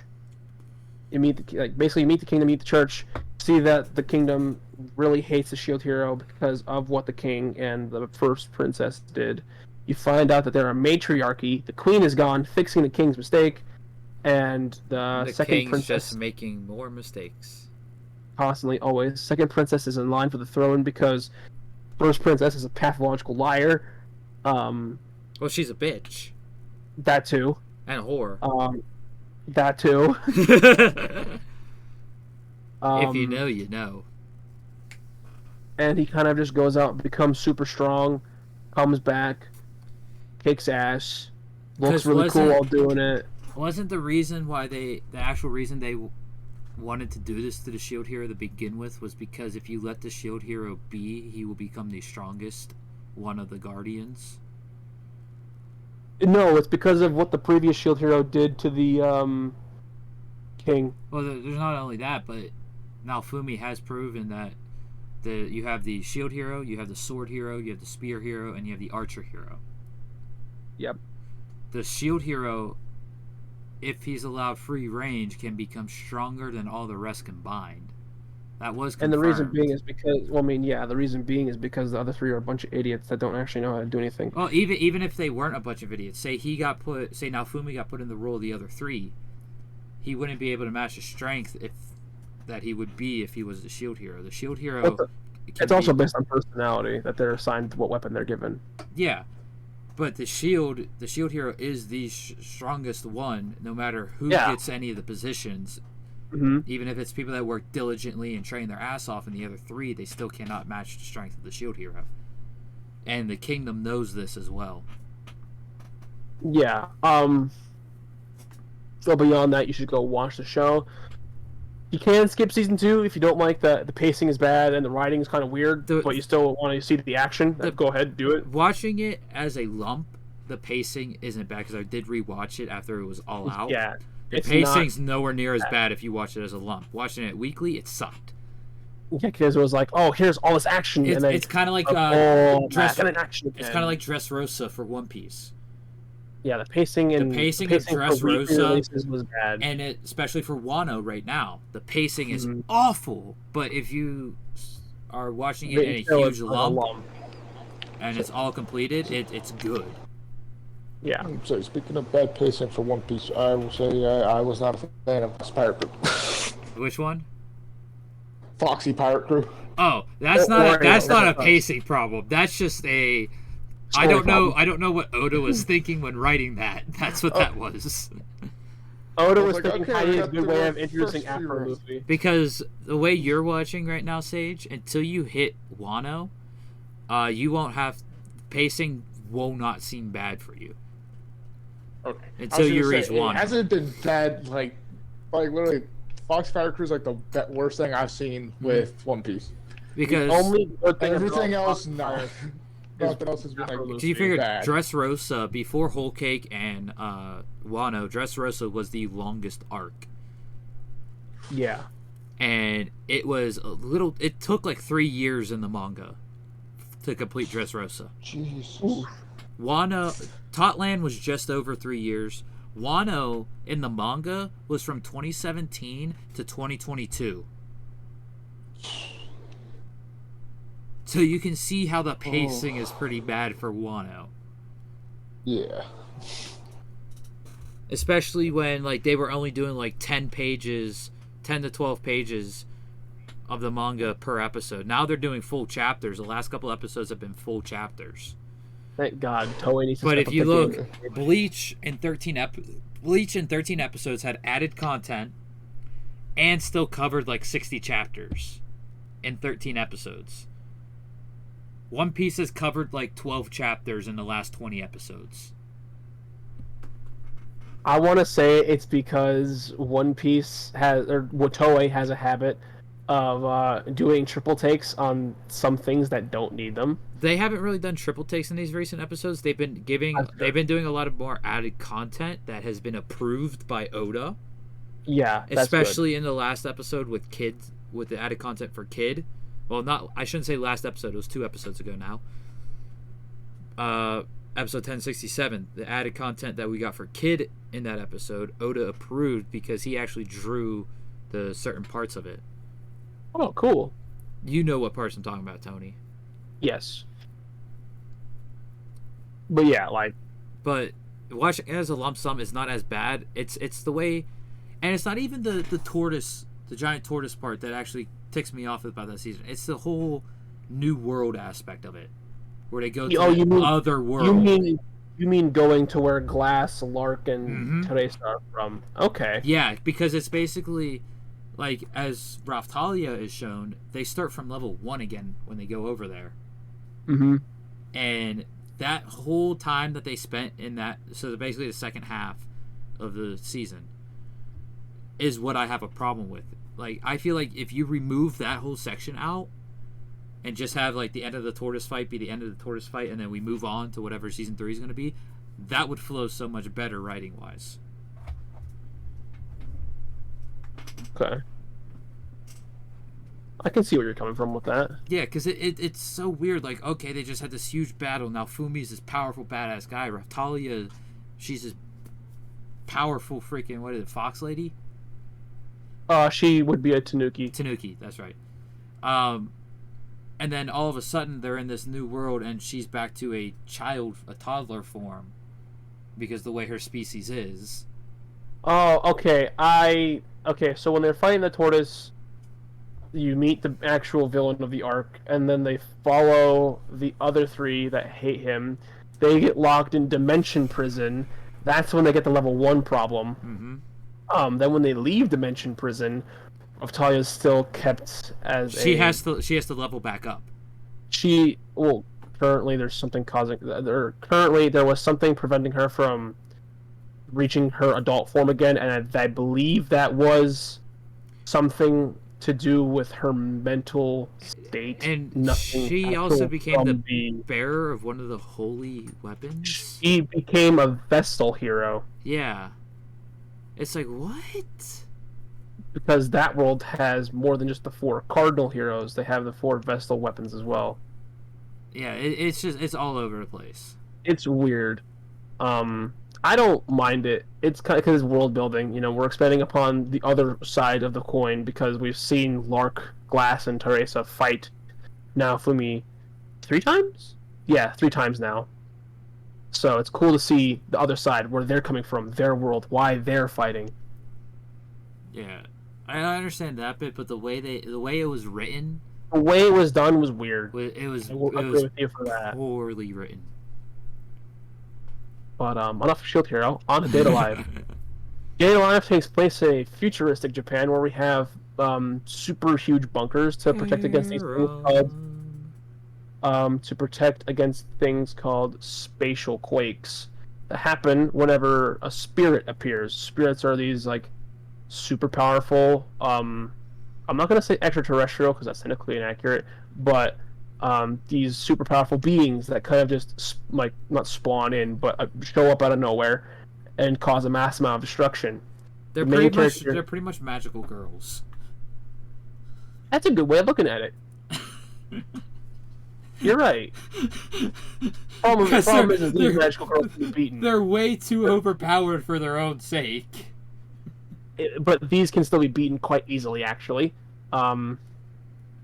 Because of one reason, the main character Shido seals their power away by making them fall in love with him and give him a smooch. Yeah, it takes a kiss to seal their power. It is literally a magical girl harem. Yep, he has... By the end of Season 4, he has... 8? 10? Is it 10? 10. He has 8 at the end of Season 3. He has 10 by the end of Season 4. Oh, Mio gets added in Season 4. Mm-hmm. I forgot about Mio. He gets the writer and Mio is the most powerful out of them all. Yes, because she had memory powers. That kind of sucks. And she has reality manipulation. That too, yeah. Which I don't know if that was shown in Season 4. Yes, it was. It was? Okay. Like towards tail end. I was thinking if I couldn't remember if it was shown or not, or if that was just light novel. I believe that's... I don't remember if she inverted or not. I think it was when she inverted, if she did, that they showed it, her reality warping abilities. Yeah. My favorite is, I can't remember her freaking name, but she uses the gun. That's right. Kurumi. You're like everyone else who watches this show simping over Kurumi, brother. I like it because she's technically the second most powerful because she also has reality manipulation, but she also has time.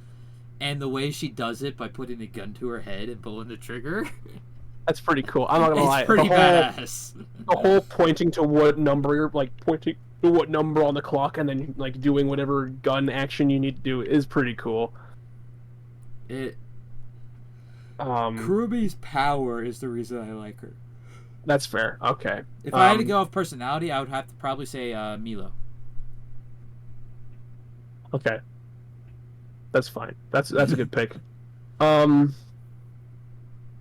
Yeah, basically there's 10 girls at the end of Season 4, with the main character Shido being the one guy who can do this. The reason for that is still unknown. However, it's hinted at. I don't think it's revealed in the light novels yet either. There's no way it's not. We're on Season 5 by now. It has to be revealed. I have to look. I haven't read the light novels fully. No. I just remembered that yes, we're going to get it into Season 5 because it definitely has to be revealed because we find the big bad who's been making all of the spirits this entire time. Oh, so there's not much left. No, there's not. I guarantee that. Season 5 is probably going to be the last one. If it's not, there's going to be a short Season 6. Let me see if the light novels are still publishing. That will determine it right there. Yeah, it will. If the light novels are still being published, it will determine if there's going to be more than 5 seasons. Because it's a pretty quick turnaround from season... Nope. It's light novel's done. It's finished in March 2020. Oh no, the manga got discontinued. Manga got discontinued? It only had 1 volume. Huh. Which means they're going light novel adaptation only. Well, the manga was an adaptation of the anime. So yeah, was it that 22 volumes? Yep, 22 volumes, and it finished in 2022. So yeah, well, we will be done with. Oh, it finished in 2020. Yeah, did I say 2022? I didn't mean that. I meant 22 volumes. Yeah. So but yeah, we'll probably get 1 more or 2 more. 146 chapters. Let's see what chapter season 4 went to. Yeah. They've had, oh my god, they've had so many different studios. 1, 2, 3. They've had 4 different studios so far. Just finished season 3. Where can I read what chapter?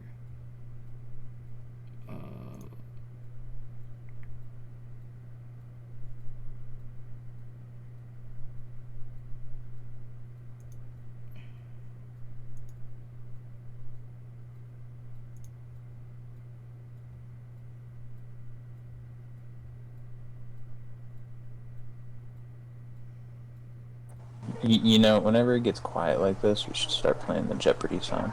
See, it's copyright. But Copyright. if I could keep going with the thing while you're quickly trying to find this out, there's Toka. I can't remember all their names, but I can pull up their names. That's true. They all have different powers, each one being vastly different from the last. Toka has a sword. The second one he meets has a rabbit. What giant. season did the twins get introduced? Was it season 3 or season 2? Because that was volume 5 they were introduced. Here, I'm pulling up Data Live on Crunchyroll because I can tell by thumbnails. Season 1 introduced the first 3 introduced Kurumi. Season 2 probably have the twins. Season 2 has the twins. Season 3 has the witch. Miku. Is that her name? The sixth spirit gets introduced in volume 6 because the way they have the volume titles is they listed them by the spirits. Okay, so let me go through. So season 1 was 1, 2, 3, 4. Introduced 4 of them. Season 2 had 5 and 6, and then 7. So Season 3 had 8 and 9.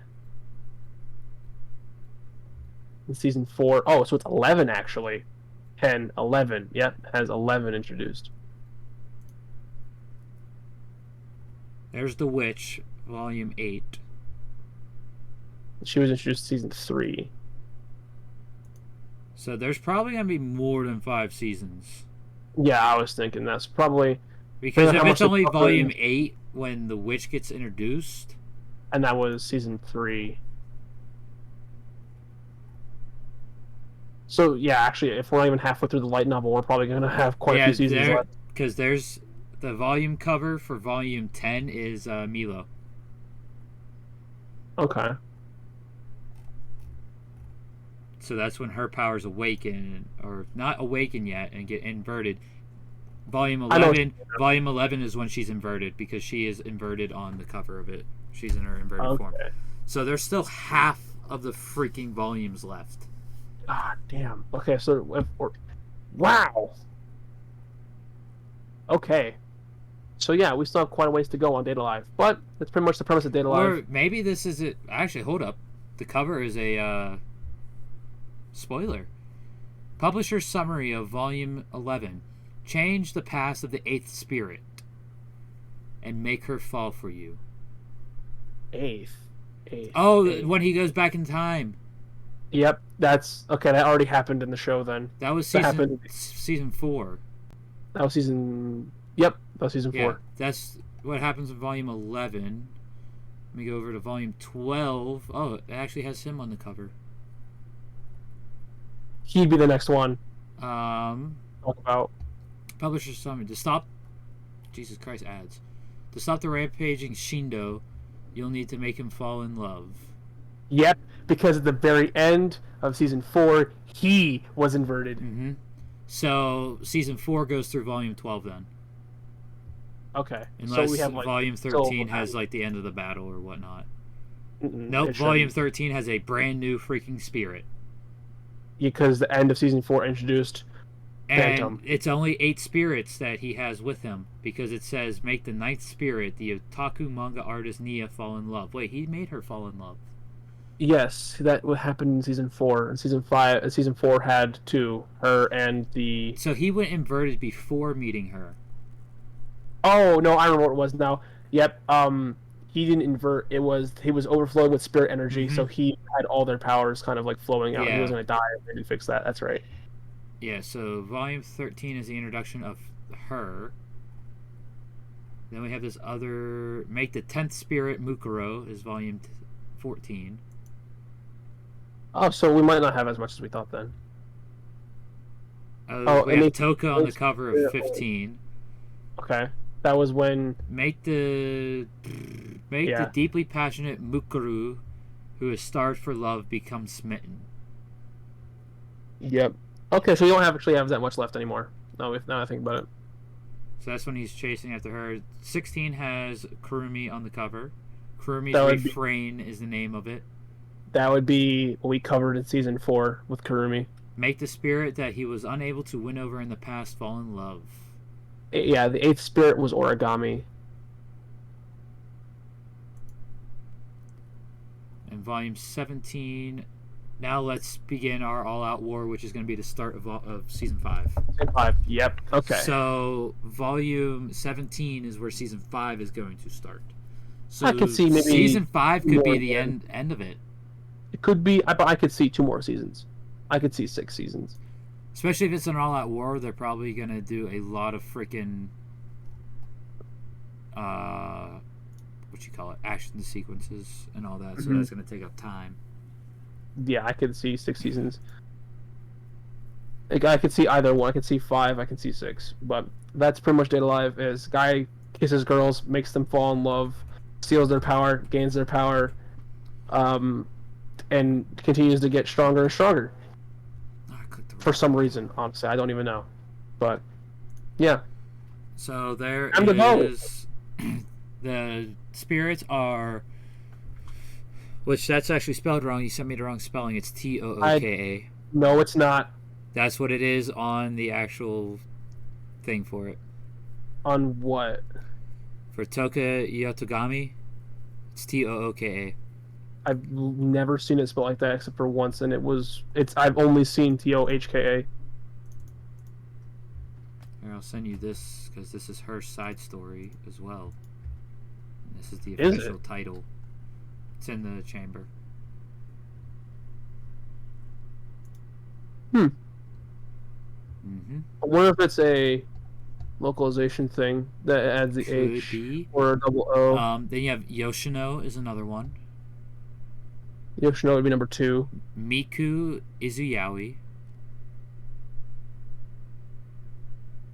Miku. She is the reality manipulation. Oh yeah, she's the idol. Yep. Yeah.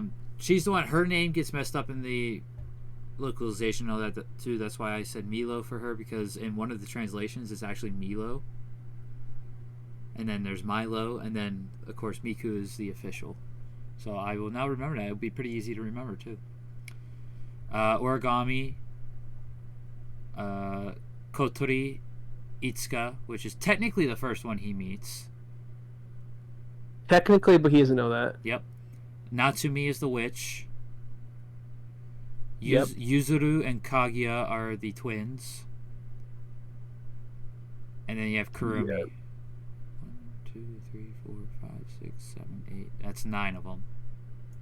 And then you have Nia, of course, the mangaka. What a lovely bunch of characters. I love them all. But yeah. Alright, so into the votings, which we have Taco, you're first.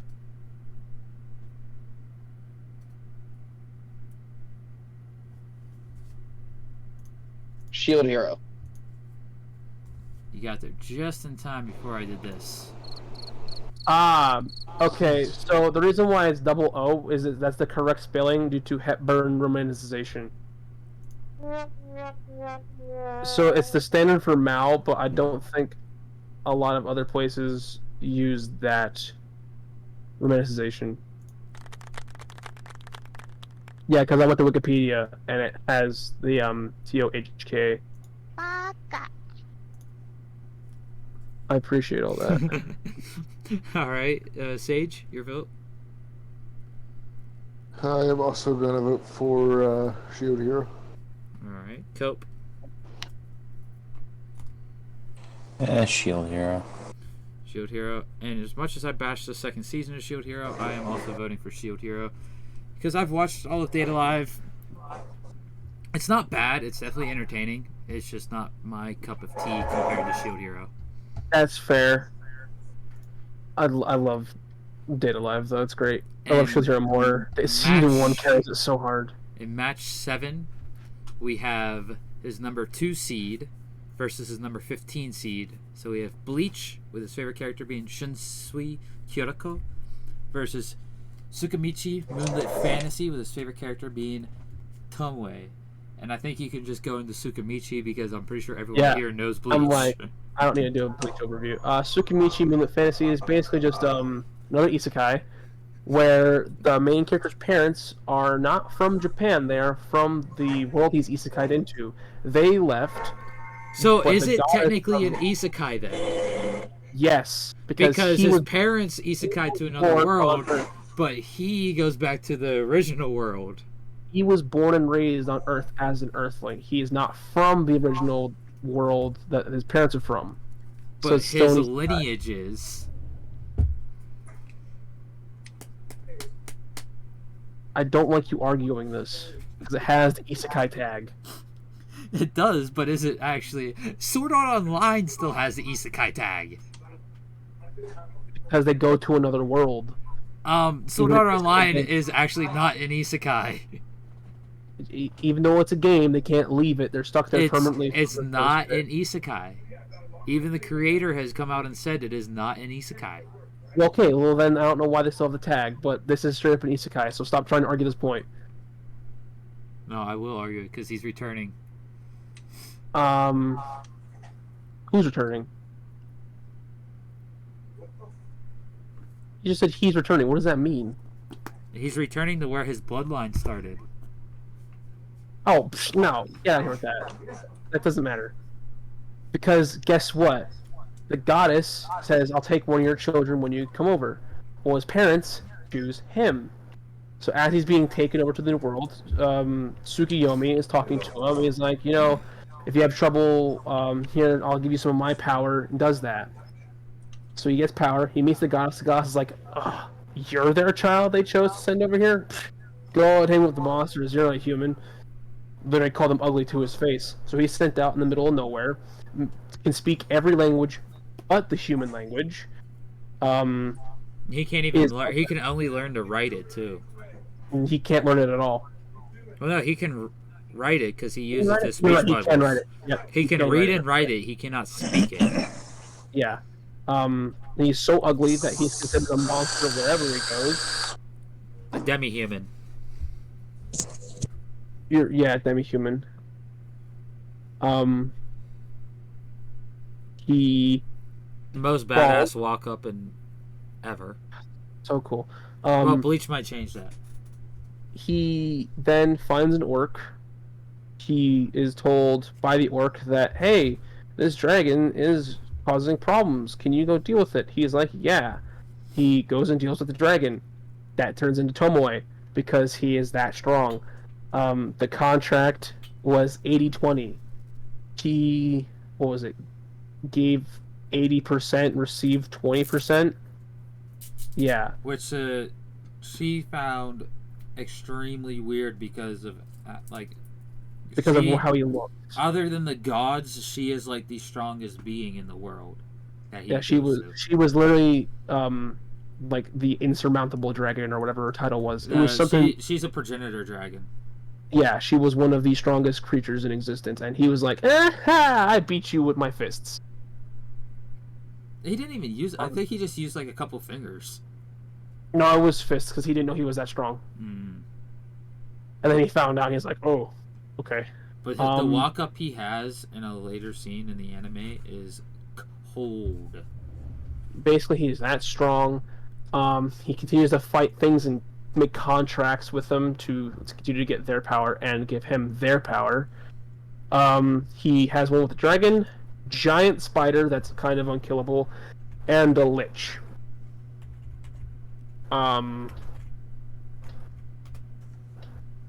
That's all he has contracts with. He has his own little dimension that he can kind of just has his own town. He's the leader because he's the strongest being in existence besides the gods, basically. And his current goal is to just live in peace and make fun of the fact that the human god made fun of him. That's pretty much what he wants to show up the god. Yeah. I just put it in the chat, in the general chat, for anyone who wants to see it. This is the walk-up moment that he has. And there is a trailer for Season 2, apparently. They didn't release a trailer? Let's go! I've been waiting for this. But basically, he's so powerful that he has Elder Dwarves make mana-stealing armor, so it like keeps his aura in check and not just kill everybody when he walks out. And he like the first generation of those armor, he like filled up instantly. And it broke, and he's like, "All right, damn it, I'll fix it and make it better." So he does, and he actually has clothes now. He also has 5 ringers on each hand to continue stealing more magic power. Yeah, his clothes, his jewelry, everything he wears is mana stealing. Even with that, he's stronger than the top 2 adventurers in the world.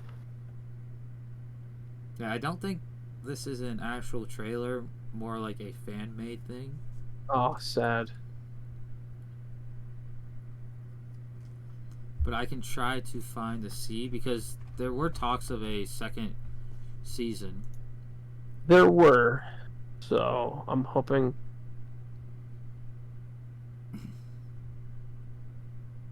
do we have the official website for this thing? Do you have a link to this? Oh. I'm looking at an article. Volume. That's the... It was only 2 years ago that the first season came out, but still. Yeah.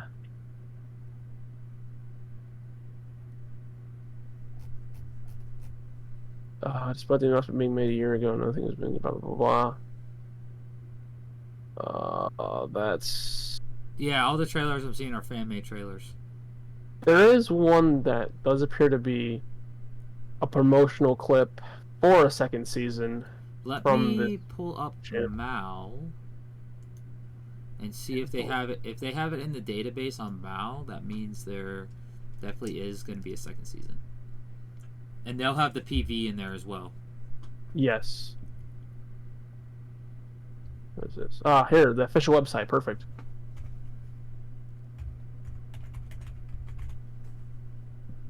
News.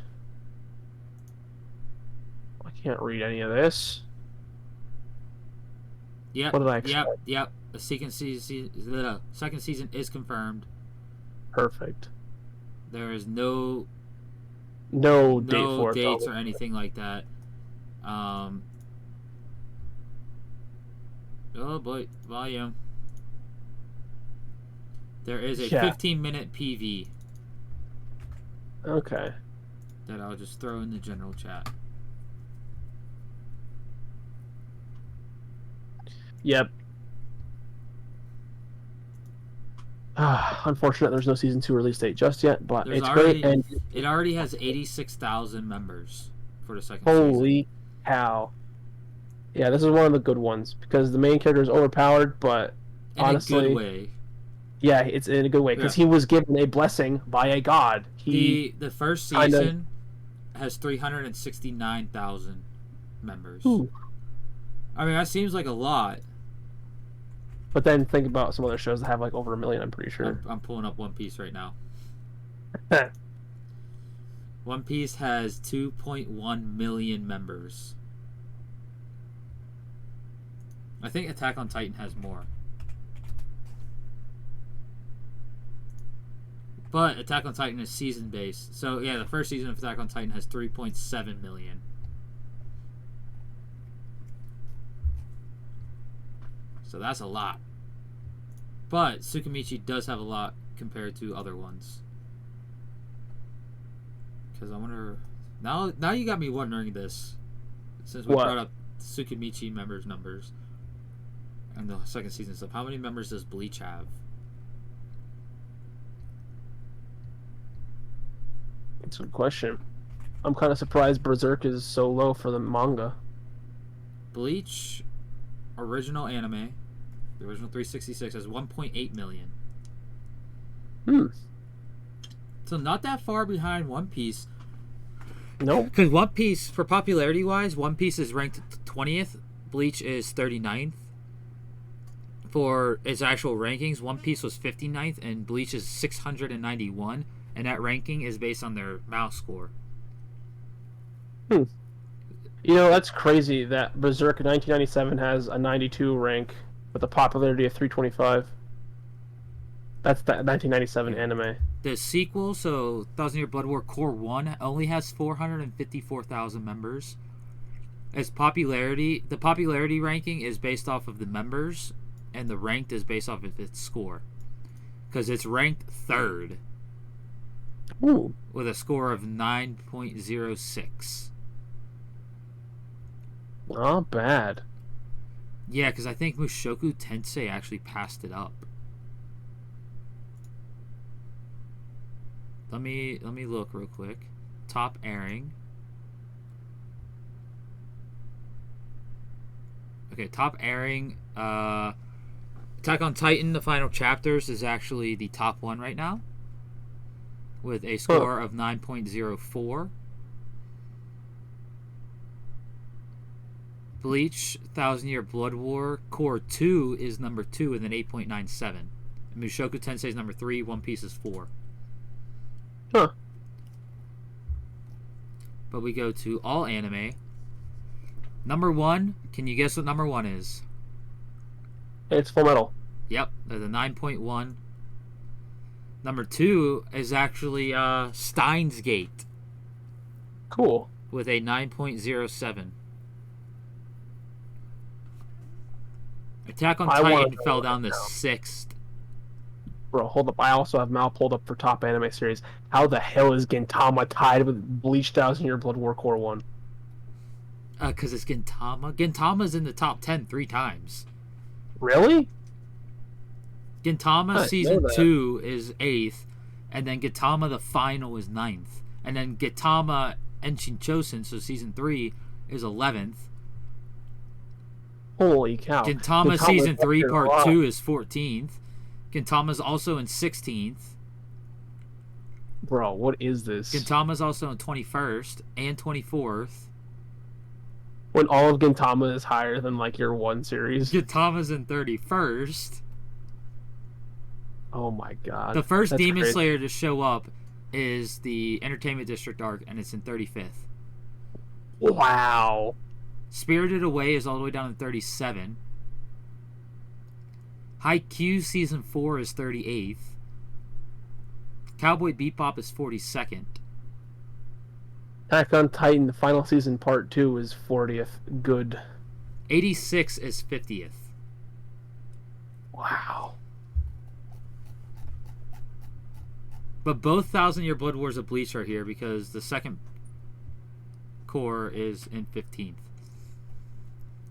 Oh, right, nice.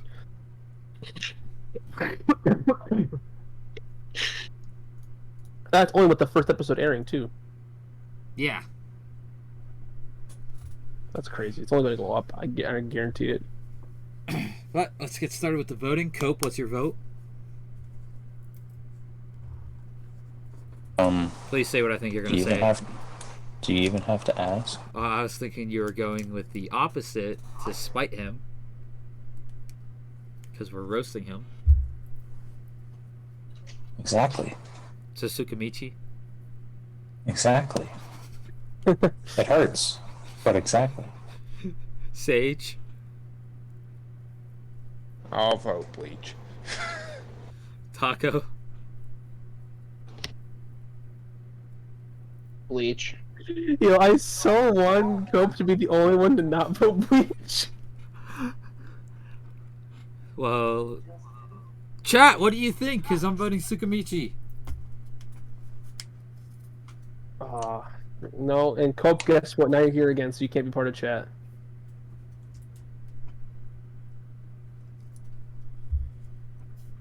I mean, wasn't planning RaginSage and Wanderer both vote Bleach, so you Mm. crawled out of the hole this time, Tony. Oh wait, no, I know what that means now though. Oh, it's gonna go up to the winner of match 8, and match 8 is a very special match, and it's gonna hurt. It can have a repeat of last time. But match 8, we have his number 8 and his number 9 seed being One Piece and Jujutsu Kaisen, with his favorite characters being Godo Usopp versus Aoi Toro. I love that. Poor God Usopp, bro. What happened that made him so bloody? Oh, you'll have to watch and see. Or God, Usopp. Just for context, Sage, this is in Dressrosa. Look at him. Look at Usopp. Okay. Oh, man, they broke his nose. It's bent. Oh no. And I hate to do this, but that is Usopp's wanted poster. For the majority of the time skip. Sniper King wasn't bad. Soga King. What's the Sniper King business? Sniper King is the English iteration, but Soge King. But Soge King is not Usopp. Usopp is not Soge King. They're separate people. I don't even know where you're getting that idea from. Soge King hails from Sniper Village. You know where Sniper Village is, right? In your heart, always. Great, now the song's back and stuck in my head.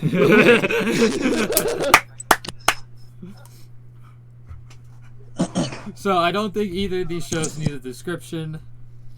No. Other than one being the greatest story ever told, and the other one being intense, and I cannot wait for the second season to start ramping up. The greatest story ever told by Usopp. We can't forget that little bit. Yeah, Usopp is the narrator. Has to be. He's the only one that can embellish facts and have them be true. I mean, look what he tells freaking what's her name at Syrup Village about the giant fish that can poop the size of islands. It's a real fish. They encounter it at freaking Little Garden. Yep. Their army of 5,000, or not their army, their crew of their fleet of 5,000. Fleet of 5,000 strong. They get a fleet of 5,000. That's a slight spoiler for Sage. That's true. My bad, Sage. I didn't mean to say that. You're good, because it's probably going to take me a little bit just to get there. Yeah, that happens at, like, the end of Dressrosa. Yeah. Is that I just got to, Luffy just landed in Fishman. Bro. Well, no, so you know what hockey is now. Neptune's Kingdom. You know what hockey is now. The whole, yep. Bro, wait till you see the show of Conqueror's Hockey that happens at Fishman Island. So Fishman Island is literally a arc just to show how powerful the Straw Hats got during their training.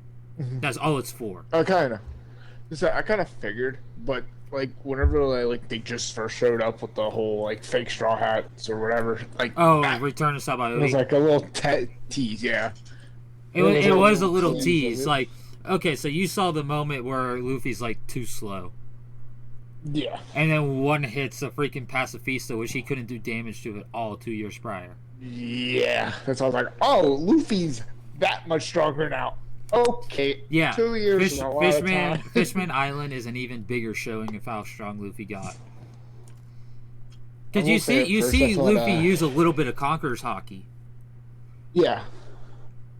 But the showing you see it a little Conqueror's... bit throughout the show, but he doesn't really know how to use it until I think now he knows how to use it. You first see him use Conqueror's Hockey at Marineford. And then there's in the flashback he has a little spurt of it. Him and Ace both have a little spurt of it in the flashback. But now he's officially trained in it, and this is a slight spoiler. It doesn't get said until Wano, but it does revolve around the training that, it does revolve with something Rayleigh said during the training. Which now you know why Rayleigh was in the Sensei bracket. Yeah. But Rayleigh basically says, I've taught you the basics of hockey. You have to learn the rest on your own. I think that actually gets revealed in Whole Cake, during his battle at Whole Cake. So basically, for him to train his hockey more, it has to be through fighting. Okay, so pretty much everything but else. that show of Conqueror's Hockey and Sabaody, you're gonna forget about after you see what Conqueror's Hockey gets shown in freaking Fishman. Okay. It's right at the beginning of the final battle.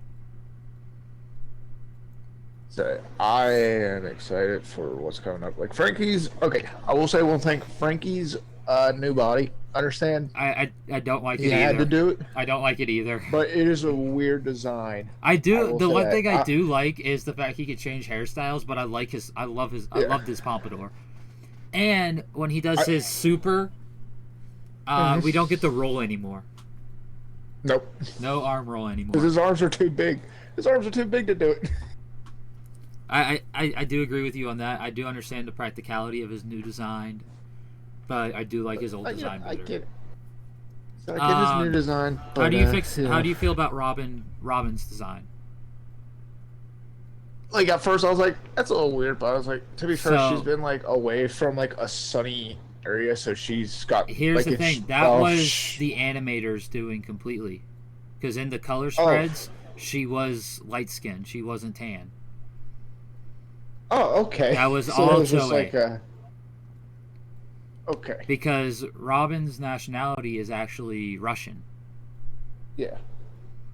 So, but it kind of makes sense seeing that she was in Alabasta for so long. So it made sense, so Interesting. no one really complained. But Yeah. It's like Baltigo, her skin's tan because she was there. I think it was Baltigo, where the revolutionists were. It wasn't. It was a sunny place too. But it's kind of something that people overlook now. Yeah, because it's been just the standard now.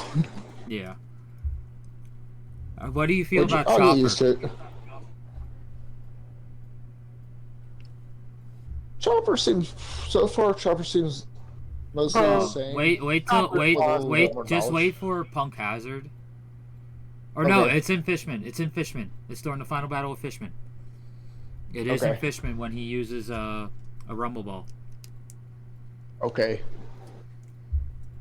Oh shit. We're just gonna pop like 5 of them and not turn into a giant. He ain't gonna do his, I will pretty say much he Kool-Aid only. Day. I will tell you this: he only uses one Rumble Ball. Okay.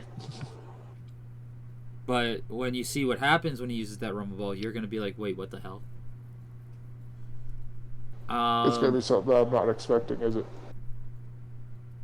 You just Something I'll have to see. I want to watch it. I want to experience it with you. But hold on. Another One Piece always makes a freaking tangent in these podcasts. Yeah. It really does. I mean, it's not a bad thing. No. I love talking about One Piece. And it's funny with how reluctant I was. So reluctant of starting it for so long, and then I finally caved when I was with my ex. All right, let's. I will say, I was quite reluctant of watching it until Kush was like, "You need to watch it." He just like kept nagging at me about it. I was like, "All right, Has I'll watch it." Sanji's life been in extreme danger? Yeah. Yeah. The man must bled out. Yeah. What? When? At the beginning of Fishman, a man's literally like on deathbed at the beginning of Fishman Island. Yeah. Oh, just wait till Yeah. just wait till you meet General Frankie. It couldn't be possibly as bad when nothing happened to Zoro. Oh no, it as much as that was an impact and that was like crazy for Zoro. Sanji's life was in more danger. Oh, okay. Yeah, Sanji was literally on his deathbed. I'm trying to find what freaking episode it was. With nothing happening to Zoro. No, Yeah, nothing happened to Zoro, no.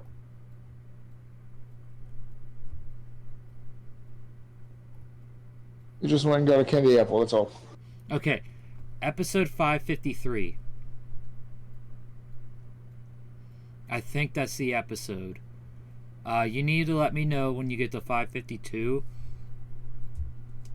Alright. because I want to be either present with you watching it or like on a Discord call when this new feat of Luffy's happens. Okay. Because I want to see your live reaction to this shit. You mean when Luffy does the thing and the thing happens because Luffy did that? Here, I'll private message you because you actually know what happens. So, if you want, I could get you, me, and Kush all in a Discord meeting. I'll watch it.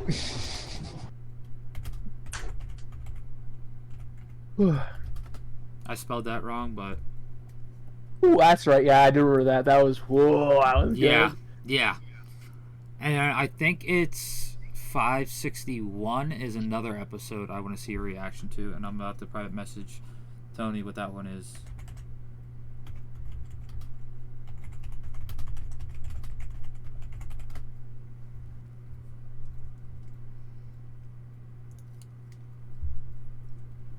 But you know that one as well, Tony.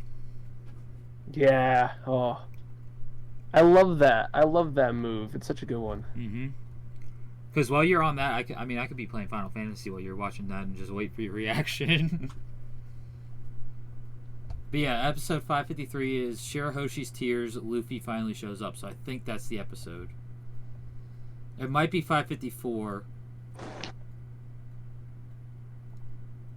Alright. 554 is... I can't tell you the name because that's going to give it away what happens.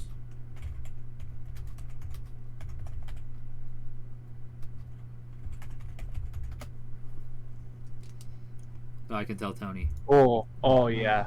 I think that's the episode where it actually happens. I'm gonna say probably because. But just to be safe, I want to be there for 553. Okay. So I honestly can't remember what episode I'm on. So you guys see why this is a hard vote now, because I want to vote JJK for the main simple fact of spiting Tony, but it's also, do I really want to vote against One Piece? And so this one is quite hard for me to pick, honestly, too. So we'll start with Taco.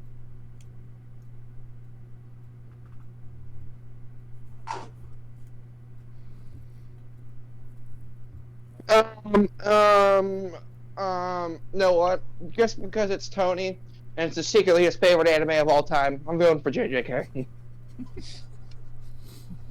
And he keeps thinking this. Cope. I don't know, man. It's pretty valid. I heard Gojo and Yuji are your favorite. Oh my god. Gojo can go die, and I think JJK'd be the same story. No. I am going to put my foot down with that. As much as I actually don't really like Gojo's character, I'm putting my foot down because the second season will not be what it is going to be without Gojo. I think I meant something different. I think I meant I would get the same amount of enjoyment out of it if Gojo wasn't there. Okay. Tony, when we're done streaming, I'm going to show you a fucking chapter from the second season that's going to be in it, and it's going to change your fucking outlook. I'm not saying that Gojo's not important. I'm saying I think I'd enjoy the show just the same if Gojo never spoke again. Oh, I'm trying to tell you, you won't, because literally the backstory we get in the second season is Gojo's backstory. I mean, maybe that'll change, but I do not like Gojo. Oh god. The summer special episode of the summer seasonal anime episode of the Wormhole is going to be a good one. Tony, you need to be on for that one because you're like the only one who actually watches seasonals with me when they come out. But the thing is that's what's because you changed the seasons, the week 7 to be One Piece. That'd be my free week is One Piece. Well, we can push back the summer one, and it'll give us another episode to watch for the summer shows. That's fair. I think we should probably do that because if we do summer now, like on the week it is, we'd have. Let's see. So JJK was this week. Bleach is next week. We'll have like 3 to 4 episodes. Yeah, we'll have 3 to 4. I think that's a good way because we'll be about 1/3 the way through the season. So we'll make that week 9, and week 8 we'll be recapping the spring ones. Yeah.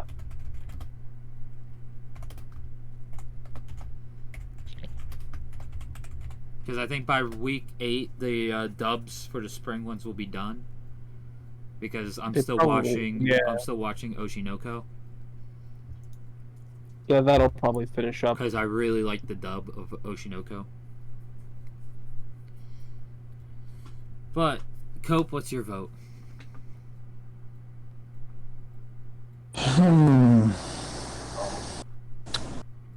This is a hard one.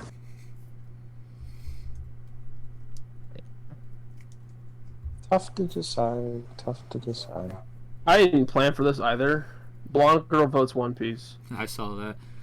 We didn't get to the voting for the fans yet, but you know what? We'll take it. JJK. JJK. Oh, that's 2 JJK. Wow. Alright. Sage, which one are you voting? I think all honesty, I might have to give it up for One Piece. Thank God.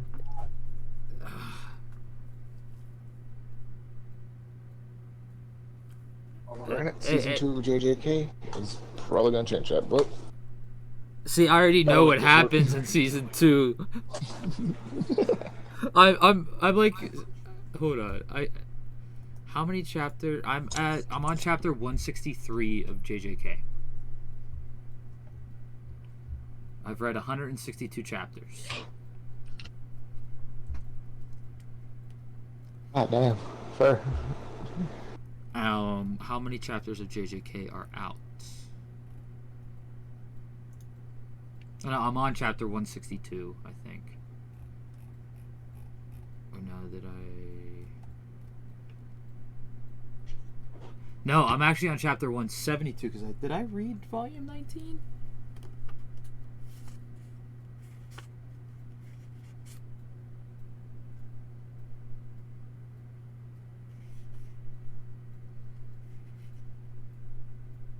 Yes, I read volume 19 because I remember the propeller dude and the dude in the bathtub.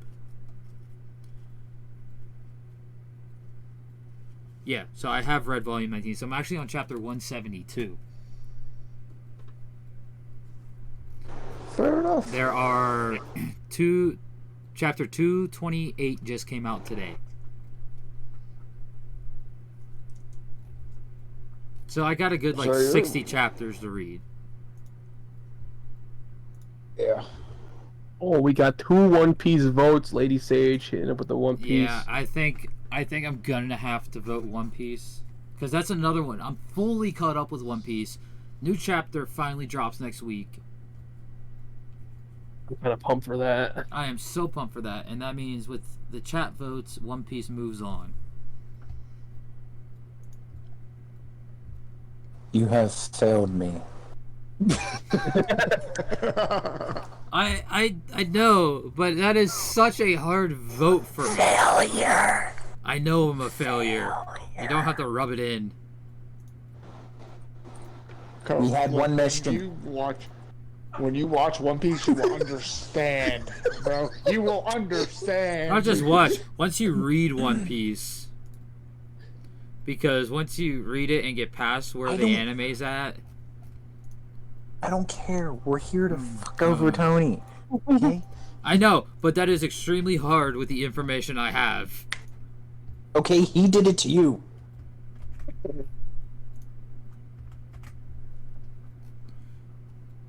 It's alright, because I think I have a feeling I'm going to be able to...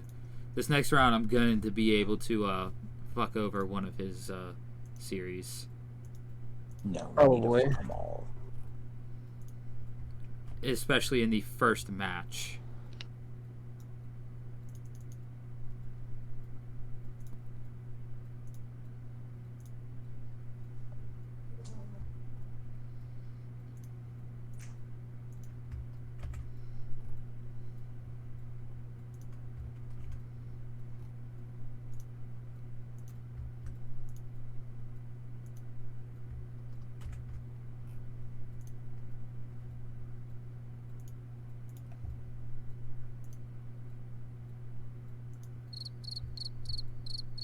Yep. So I went back to reading Berserk while we're in between. So, Cope, how's your power situation? Perfectly fine. I don't know. So, for context for that, right before we started, Cope's power went out. Yeah, it was storming pretty hard. Like, I was in the midst of about to, talk, and it just, everything went off. The only light I had was my laptop. Dang, that sucks. Technically your phone, too. No, I meant like as I'm sitting here, the only thing that was on, like I have my lava lamp, my laptop, and then I have my 2 LED lights on the side of my TV. Obviously, my TV, well, monitor. Then my Xbox, LED lights over here, and then I have my lamp, which is also another LED light that I get to switch colors with. I love lights, people. I took down my LEDs when I redid my desk. I actually had to take the LED strip that was around my desk off whenever I moved because I had to take my desk apart, and yeah, it just ruined the stick, the adhesive. My adhesive still works. It's just I can't plug it in where I had it plugged in anymore. Also, during the move, my LED gamer tag broke. Oof. That's unfortunate. Very. Yeah, well, I mean, the sign itself was perfectly fine. It was just the piece that plugged in. You could see inside the USB port that one of the wires disconnected. So I tried to solder it back together, and it just still didn't work. So it's just like whatever. Cope with a solder is kind of scary. Not really.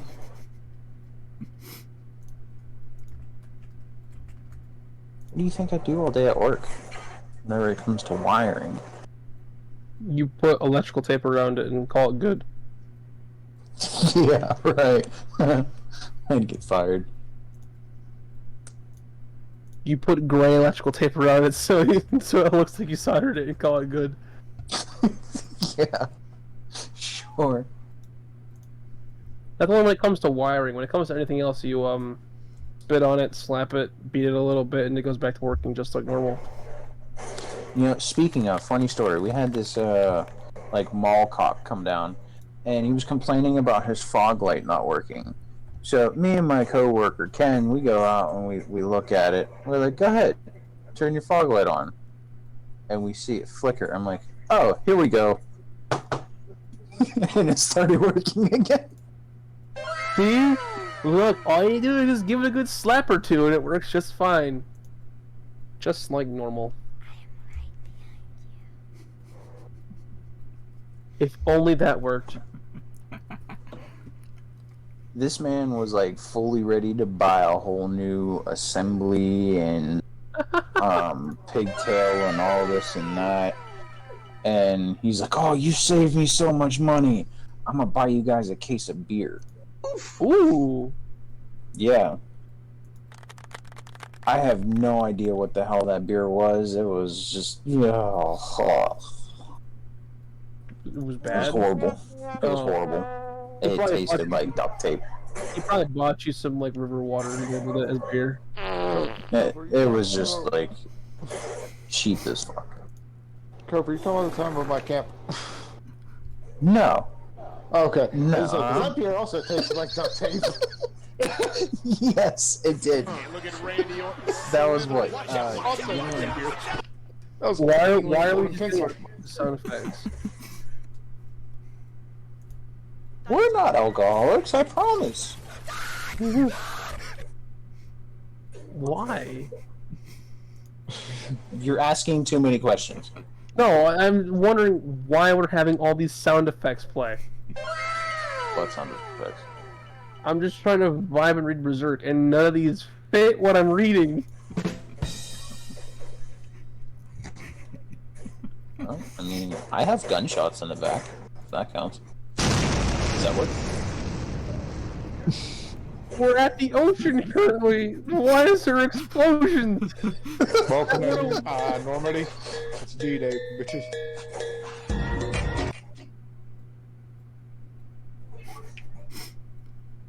Hold on. I got you, Tony. I got you. I got you. You're reading Berserk. I got you. I got you. Do do do do. Do do do do do do do do do. Oh, my phone's nowhere near loud enough. Is my mic not picking it up? No, it's not.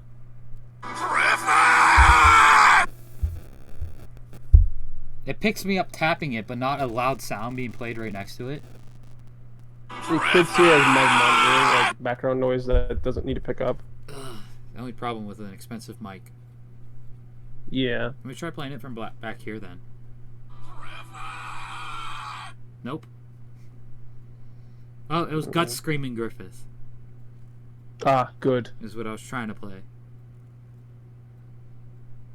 Oh, To Be Hero X just dropped their trailer. Oh, cool. Holy crap, the freaking people on this. Studio Billy and Aniplex are part of it. Ooh.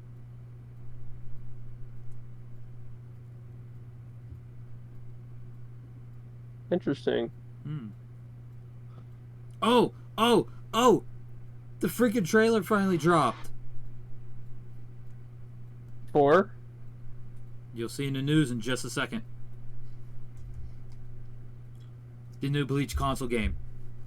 Ooh. Look, see at this. Oh! On the precipice of defeat. Is this a story-based game, I wonder? Yeah, it is. Cool. It's the first console game we're getting since... oh, then it goes into '1. Holy crap. Since That the was PS3. Good. Ooh. 3D sword action game. I'm at the same point of the trailer as you. Ichigo versus Kenpachi. Yep. Actually looks really good, too. It does. Currently in development. No representation of final quality. This is still in development? Oh my god, that's awesome. Oh yeah, I see that in the freaking top. And it looks this good. Yeah, the gameplay But looks it's still good. and it's still the in development phase. That's awesome. And it's the original version of #1. Yeah. I just noticed the image I used for one of your honorable mention actually does its GIF motion on the podcast. That's cool.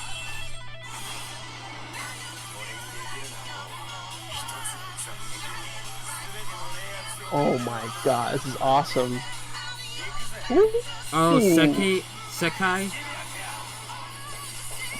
Bro, I can't wait. I wonder how far in the story it's gonna go. Because it's seeming like it's gonna go through the Soul Society arc. Oh, they have a Discord. They do?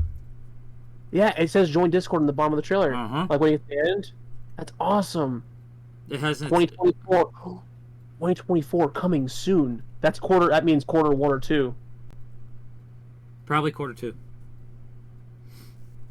I don't know. When it says coming soon in the midpoint of quarter 3, I want to feel like it's quarter 1. That's gonna release. I don't know, but that whole thing just made me feel... That was cool. Okay, sir. I like to have ears. Hey, hold on. I'll put it in the chamber of secrets. I know the exact GIF that I feel from watching that. I have it. Oh god, this makes me worried. Maybe I don't have it. I know I've used it before. I guess I didn't favor it. Nope, yes I did. There it is right there.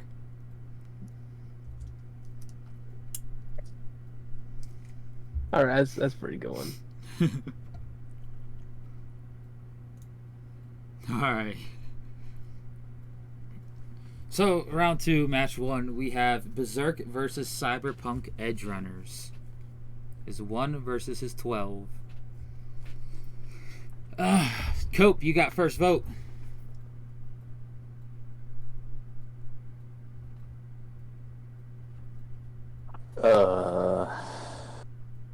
What was it again? Berserk Berserk versus Edgerunners? Yep.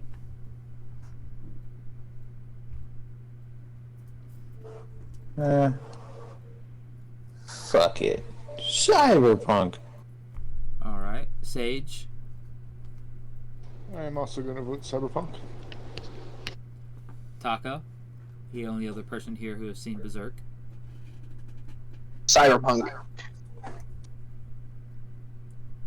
Tony, you're gonna hate me. No, I know. I mean, it's already lost, so. I am also voting for Cyberpunk. Cyberpunk sweeps Berserk. Sage, was your vote influenced by the game or the show? The game. Oh, that's fair. Okay. Cope, what was your vote So- influenced by? Fight. Probably. Most likely. Most likely. A little bit of the game, but mostly Spite, yes. Taco, what about you? Fight. I just wanted to play Follow the Leader. I haven't played the game or watched the show. Brother. I yelled at him to go play this game so many times. I beat it about 3 times. Tony, Oh, I what do can't you? the DLC. The DLC for Cyberpunk is going to come out in September, I think. Tony, what do you think my vote was based off of? Your vote was based off of Spite. You're not wrong. My vote was 100% Spite because Tony knows where I am in the manga and I've watched everything. So I'm almost where he is at the manga with what I've watched. Yeah, September 26th is when it drops. For what? Cyberpunk DLC. Ah, I still need to get the What, game. Phantom Liberty? Yeah, Phantom Liberty. Oh, it's so good. I still need to get the I game, can't wait. but I just found a Berserk game for PS4, so I'm buying that on my PS5. So let's put That- Cyberpunk off. I believe the game you get to fight Grumbeld in the Berserker armor, Oh, that'd be dope. and it looked pretty good. I want to quickly look up. Oh no! Please tell me, do not Berserk in the Band of the Hawk. Yeah, that's the name of the game. I'm gonna. Oh, you get to have such cool outfits. Oh my god! Yeah, yeah, I yeah. didn't realize- I'm getting all the DLC outfits. I want to see if Berserk in the Band of the Hawk is only PS4. It looks like it. It's PlayStation only, yeah. Well, technically PS4 and PS5 because you can play it on the PS5. That's what I'm getting it on. Yeah. Oh, it's also on Microsoft Windows. I wonder if it's on. It's not on Steam. It's not. Damn it. I think you might have to buy the ROM. The actual disc. No shot. Hold on. Wait a minute. Hold on. No, I think it is on Steam. Are you serious? If it's on Steam, I'm buying this because it's gonna probably be on sale. Probably. It's not on sale on PlayStation right now, which sucks, but my computer is not strong enough to run that. Oh, Berserk and Band of the Hawk is $24 currently on Steam. Bro, it's $60 on PlayStation. It's on sale, and all the DLC is only $6 more. Damn, that's gonna cost me like $20 more. Let's go. Okay. Berserk, let me snag that up real quick. Yeah, I'm gonna be buying this later tonight. I gotta wait till next week. I did just spend like $15 on Darkest Dungeon, but I don't care. I need to get the PS1 game for Berserk. That one looks super interesting too. I think it was also a beat 'em up kind of Dynasty Warrior style. Yeah, it was like that. Trailer. Let's see. Oh, this looks great. Okay, You watching looks the like trailer we have- for it? I'm looking at some of the Steam stuff. Looks like we had pre-eclipse stuff. We have the Zod fight. We meet Skull Knight. He has the Sword of Actuation. I wonder where we all go with it. Because I'm we gonna have- have to get it. That's pretty much Yeah. what I'm doing. Round 2, match 2, we have Overlord versus Claymore. Taco, what's your vote?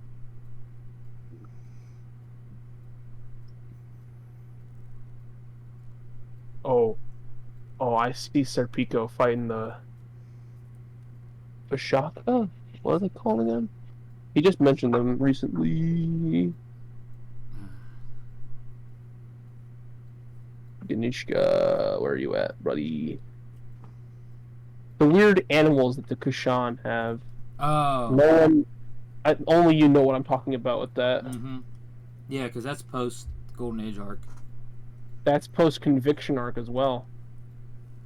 Yeah, That's in the Millennium War arc. No one besides you would know about the Millennium War Yeah, arc. because I think that's season 2 of Berserk 2016. That would be when he's fighting. Yeah, when that's post Moscus. The 2017. Yeah. Yeah, the I Pashaka. think.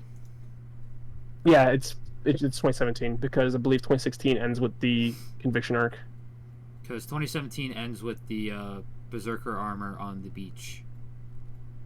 Yep, that's in the Millennium War arc. I'm looking for Berserk right now. Oh my god! The main mode of this title includes Golden Age, which is particularly popular in the comics, through the Hawk of the Millennium arc. Which means we get all the way up to before the boat ride of hell. Which I have not seen yet. The boat ride of hell would have been right after they got to the beach. Yeah. And 2016 ends with those who cling, those who struggle, which is the brothel area stuff. More quickly pull it up because the thumbnail for it is the blonde chick from the brothel. Oh yeah, that's not really a brothel. It's a brothel. It's a refugee camp of tents outside of a but they run a brothel. It's essentially that's what it is. Yes, but it's not a building, so I guess because episode 19 has the introduction of the witch. Episode 19. Yep, the Arcana of Invocation.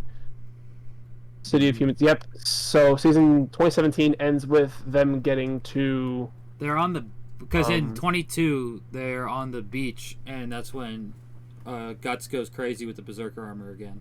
Fighting the. No, he's not. 23 is when they get to the beach. 22 is the battle in the forest. That's right, yeah, because the Berserker armor is when he dons it and still fighting Grumbel. That's when he first uses it to fight Grumbel, then he uses it again in 24. Yep, and then, okay, yeah. Yeah, so that's the very... Top review of Berserk 2016-2017, poorly executed yet loyal adaptation. Yeah, it's... Could not have been said better myself. Besides the first few episodes of season of 2016, it's pretty accurate. Mm-hmm. Well, of course, because the first 3 volumes of the manga, Mura was kind of like, yeah, I did that, and then its story actually got traction and took off with the Golden Age arc, so he basically retconned everything that happened in those first 3 volumes. No, he didn't. Those events still happen. But they don't happen in the right time frame. The reason why... So that's the retcon. Yeah, where they happen is they happen between when Guts first leaves Godo after the Golden Age arc and before the Conviction arc starts. But yet he meets Puck for the first time in the first episode of 2016.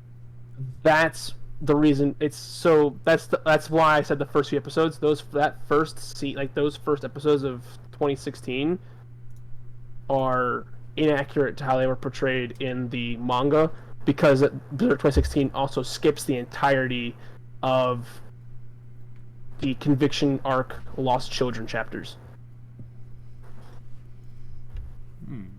They skip all of that. Okay, with that said, hopefully we get a good adaptation for Berserk in the future. Taka, what is your vote? Claymore. What's up? Claymore. Claymore? Sage? I'm gonna vote for Overlord. Overlord? Cope? Overlord. Overlord? Taka, what's your reasoning on your Claymore vote? I like the picture. Oh, my boy, he likes Rocky. Perfect. Not that it's the little sister of Berserk. No, I thought the picture was cool. That promotional material is just terrible. Alright. Sage, what's your reasoning? It did look cool, honestly. Just being honest. Because I've watched Overlord. Okay. My man. My vote is for Claymore because it's the little sister of Berserk, and I'm in love with Claymore. So we go to chat. Overlord or Claymore?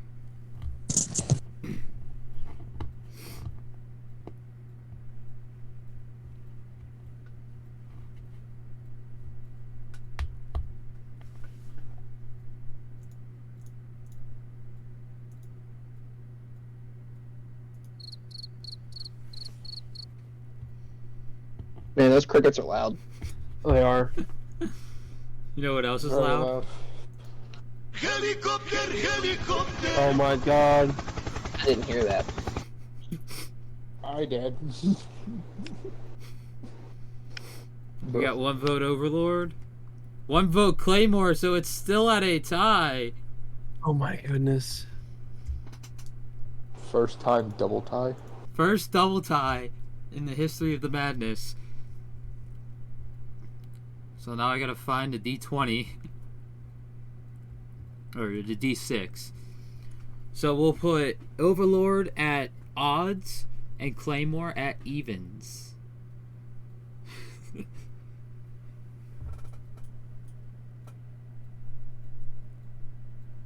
Okay, I'm scrolling through Reddit on my phone and I see a anime memes post of Berserk fans when anyone mentions a character that can kill Griffith and it's a duck crying. I'm really wondering, who does this person think can kill Griffith? Wait, did you say a duck? Like a duck crying? Yeah. It's Kaido. No, it's not meant to actually be like a character specifically. It's just like it's supposed to be the person, but I get your joke. No. Yeah, there's the whole meme with Kaido being a duck. Yeah. But it's just like So I don't get it. The roll was a 5, so Overlord wins. Let's go. Sorry to see you go, Rocky, but Demiurge just foresaw it. In the next round, we have 2 isekais. I like to think Demiurge doesn't actually have glasses. That's just his eyes, but he has 2 pieces of like metal going back or like around his ears. Doesn't he take them off? We see him take them off at one point. He does. I just like to imagine he just takes off his eyes. He does that.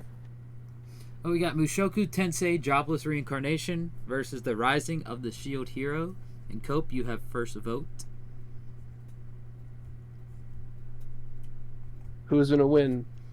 Isekai child or Isekai semi-adult? Wait, he's like 17, isn't he?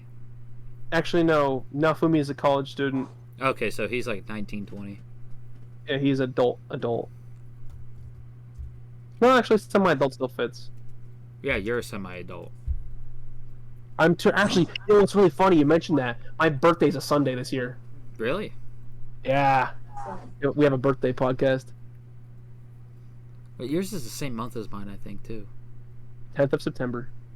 Wow, why did you just give away your birthday to everybody? Who's going to do anything with that information? It's not a single one of my passwords. Hey, can I get those funny little numbers called your social security real quick, Tony? Yeah, sure, I got you. Let me pull up my notes on my phone. Alright, also let me get your first funny numbers in front of your credit card and the 3 little ones in the back. Yeah, sure, bro. Let me get my wallet up for you. It's for your car's extended warranty. No, it's fine. I need some new shoes, bro. What kind of shoes you think you buy with my money, brother? I'm broke. Bro, I'm going to Walmart. Speaking of Walmart, I found a gem at freaking Walmart. Where did I put it? Oh, it's over here because I'm gonna read it. It is a Spider-Man manga. Spider-Man Fake Red. And this boy is thick. Cool. So It's like the size of 2. It's like the size of 2 volumes. Because here's Ashaimon, volume 1 and 2, next to Spider-Man Fake Red. Holy shit. Oh, yeah, it's still even a little thicker than the 2 volumes. Holy cow. It's big. It's a thick boy. Yeah, How holy many shit. pages? How many pages? I haven't looked. It's 14 chapters.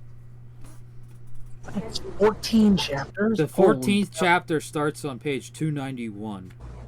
Ooh, so I'm guessing it's probably... I want to say like... Oh, I don't know how long each chapter is, though. There's so a translation note on page 303. Huh. There's an art gallery at the end. Ooh, cool. And this is phase 1 end, which means this is only this is going to be a longer. This is going to be an actual series with more than one volume. Cool. Now, I'm going to keep that on my desk because I'm going to have to look that up. Yeah. I'm going to see if it's on Mal, because story and art is done by Yusuke Osawa. So it's probably going to be on Mal. It's not going to be like the Sunday AM ones, which are ones from all over the world, which I'm currently reading. Apple Black, which is a Nigerian story. It's done by a Nigerian mangaka. But those ones aren't in Mal. So, alright. Cope, what's your vote? I'm gonna do the...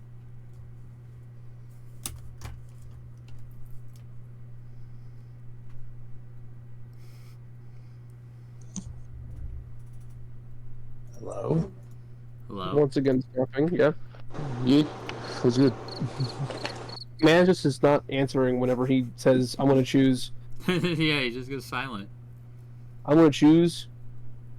I Dramatic. thought you scared him. What? Dude, I fucking answered. You keep going now. None of us heard it. I said the rising of the shield hero. None of us There you heard it. go. We heard it that time. Oh, Cope, I'm sorry, we're not messing with you. None of us heard that. Yeah, honestly. What's your reasoning? Because I don't fucking know. Sage? He chose number 7, that's all. Yeah, it's a lucky number 7. But yeah, I'm also rooting for Rising Shield Hero. Reasoning? Because he doesn't fucking know either. That's caught me so fun. It's caught me so off guard. Caught me so off guard.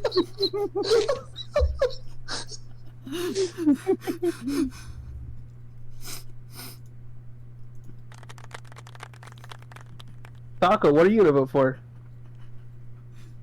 I'll go with Shield Hero. What's your reasoning? I've seen Sorry. Excuse me, what was that? I've seen one episode of the show. That's it. I haven't seen the other one. What episode did you watch? 1 or no? The first one. Okay, so you didn't watch Yeah, episode 1. So, Okay. he was telling me about it, and he was saying how he wasn't really like... I was like, bro, you just gotta keep watching it until it will pay off. It's hard to watch at first with the way that chick acts and the way Naofumi is treated. It is very hard to watch because I almost dropped it myself. But it pays off by the end of the first season. Bro, that's what hooked me, actually.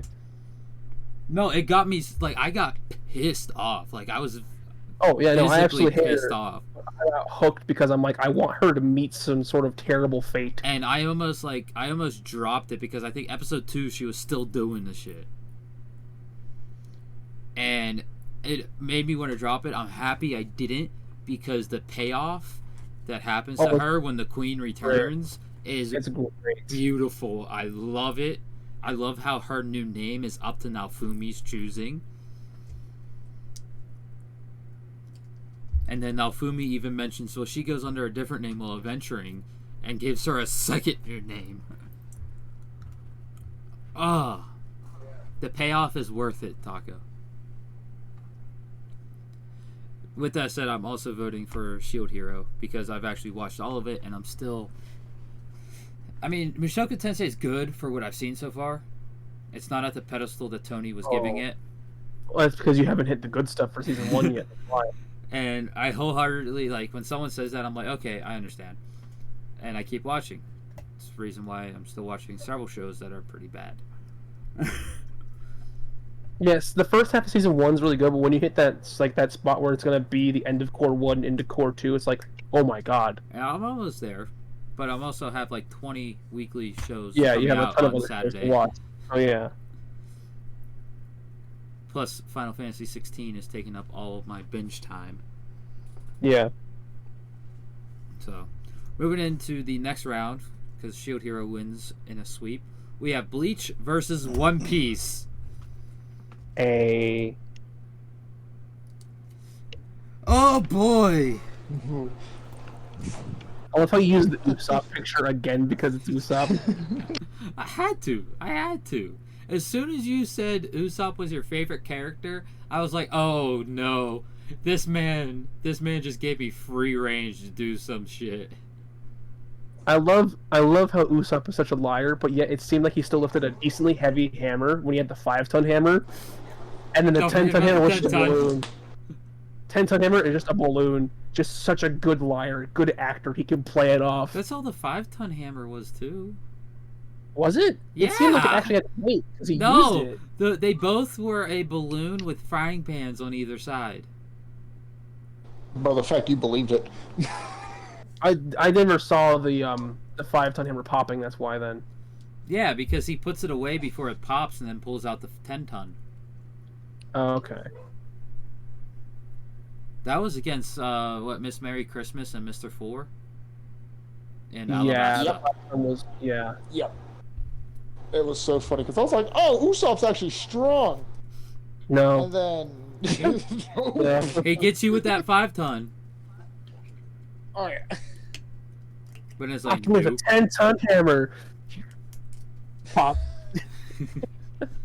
It said, Taco, what is your vote gonna be for? Let's go with One Piece. Alright. Was that a gasp or a yawn? I couldn't What's- tell. what's your that reasoning? was a gasp. That was a gasp.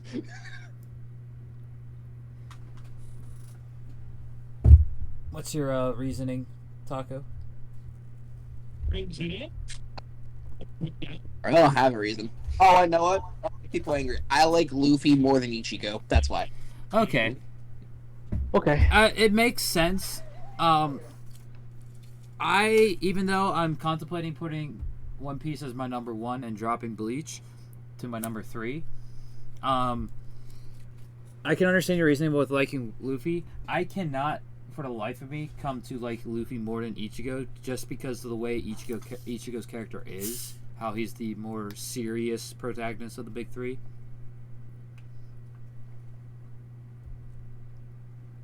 That's fair.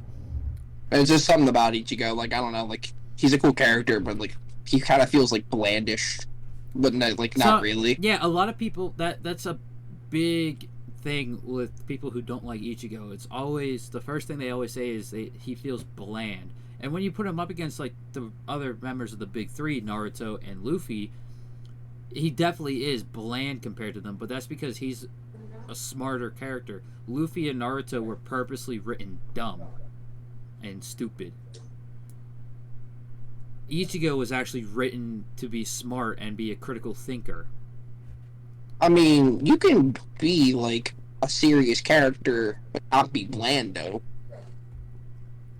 Yes. See what I mean? Yeah, I get what you're saying, and in that time period, he seemed more bland, yes, because all the other protagonists coming out in that time period, you figure you had Kenshin, Luffy, Naruto.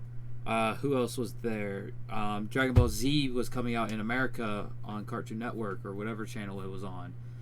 You had, why am I blanking for what? Gintama with Gintoki. Why the hell am I blanking on these freaking characters now? You had the Elric brothers in Full Metal Alchemist. All these other characters that were extreme personality characters coming out at the same time, and Ichigo was more of that laid back type of character. I don't know. Like, I look at like a serious character, like Levi. Levi's a serious character, and all. Everyone can pretty much agree with that. But like, he's not bland. I think like there's something about Levi that makes him not bland. I think what the problem Ichigo has is Ichigo is written more like a seinen protagonist. So if you look at it through like the berserk eyes, like if you look at it through like that, you can see more in depth of Ichigo and see he's not as bland as people think. But since it was in Shueisha published it was a shonen manga and a shonen anime, you didn't have people with those more mature eyes looking at it, and it makes them seem more bland. And then you guys are more used to the shonen anime side as well with My Hero, JJK. They're all shonens. And when you look at it with a shonen eye, it makes Ichigo feel more bland than he actually is. And I think Tony can understand what I'm getting at with it, with what I'm saying.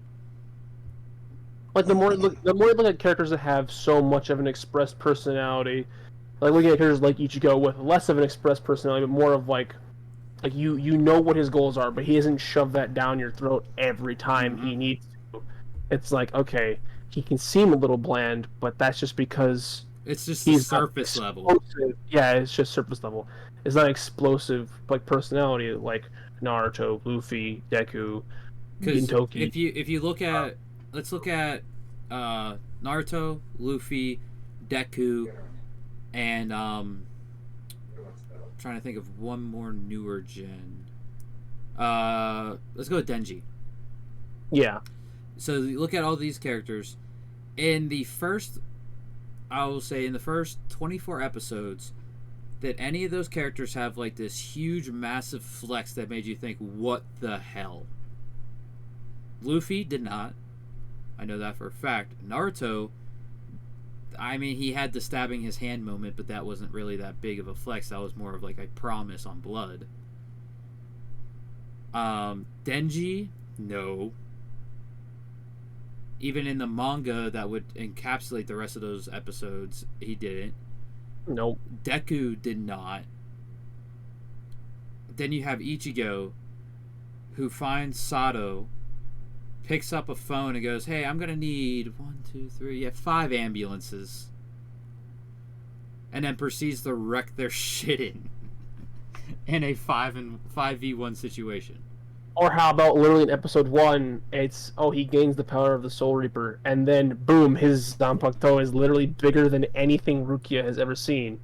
And she is a Soul Reaper. She's a Soul Reaper, and she has a look of terror on her face when she sees his sword. It's like, what the hell is that? Oh, this is my new sword. So, and he uses it so like flawlessly with no training. That's why when Bleach was first being published, it was under the Shonen Jump Advanced, like Claymore is, like Death Note is, because it was more of a seinen demographic type of story. To where Naruto and One Piece are... Now, don't get me wrong, One Piece gets very freaking dark. Sage can attest to that. Alright, what was it? One Piece can get really freaking dark. Yeah. But... Yeah. That's only... Oh, sorry. Here and there. It's mainly shonen eyes. Naruto is shonen eyes. Bleach is more for that mature eyes, and that's why I feel a lot of the stuff said about Ichigo and said about Bleach, it comes from people who are known for that demographic that Bleach was actually in, and not people who are from a demographic above it. Did any of that make sense with what I said? Yes. I got what you were putting down. Yeah. So I could definitely understand the bland take. Is pretty much the takeaway of what I said is I can understand the bland take. But when you look at it with more mature thinking, you can see where I'm getting at with he's not as bland as you think. It was that easy to summarize all that shit I just said. Yep. It was, but you explained it the long way. Oh, God. Alright, Sage, what is your vote? I'm gonna vote for One Piece. Reasoning. my man? It's One Piece. As simple Perfect as that. reasoning. Cope, what's Yeah, your I was gonna vote? say. Sorry. Bleach. Reasoning. Cause it's fucking Bleach. It's not gonna cut it. It's up against a One Piece. That reasoning is not gonna cut it. Cause it's my number one. Okay, that somewhat cuts it. Like I Okay, said, but because now- it's fucking Bleach. Is it because it's detergent or is it because it's an anime? Now let me No, it's also my favorite drink to have on some days. see. There we go. I forgot about option 3, the beverage. Oh yeah, I'm drinking some right I now. sprinkle that shit in my espresso shot in the morning. A little extra jolt to wake you up, you know. Oh yeah. Man, we talking about that rogue? Use the code They should make- -5 at they should make checkout. flavored. Man, I do lines of that every morning. What? I mean, what? Doing lines, taco. That's not what it's Speaking, for. I already stickered up. I got a new Rogue Cup in. Man, I use my Sheets card and everything. No, I'm kidding. I already stickered it up with Bleach and Junji Ito stickers as I drop shit That didn't everywhere. take long. But I got it for half off, Not bad. and on the image it only showed the side that said Rogue. I was like, okay, it's white, it's got this dark green.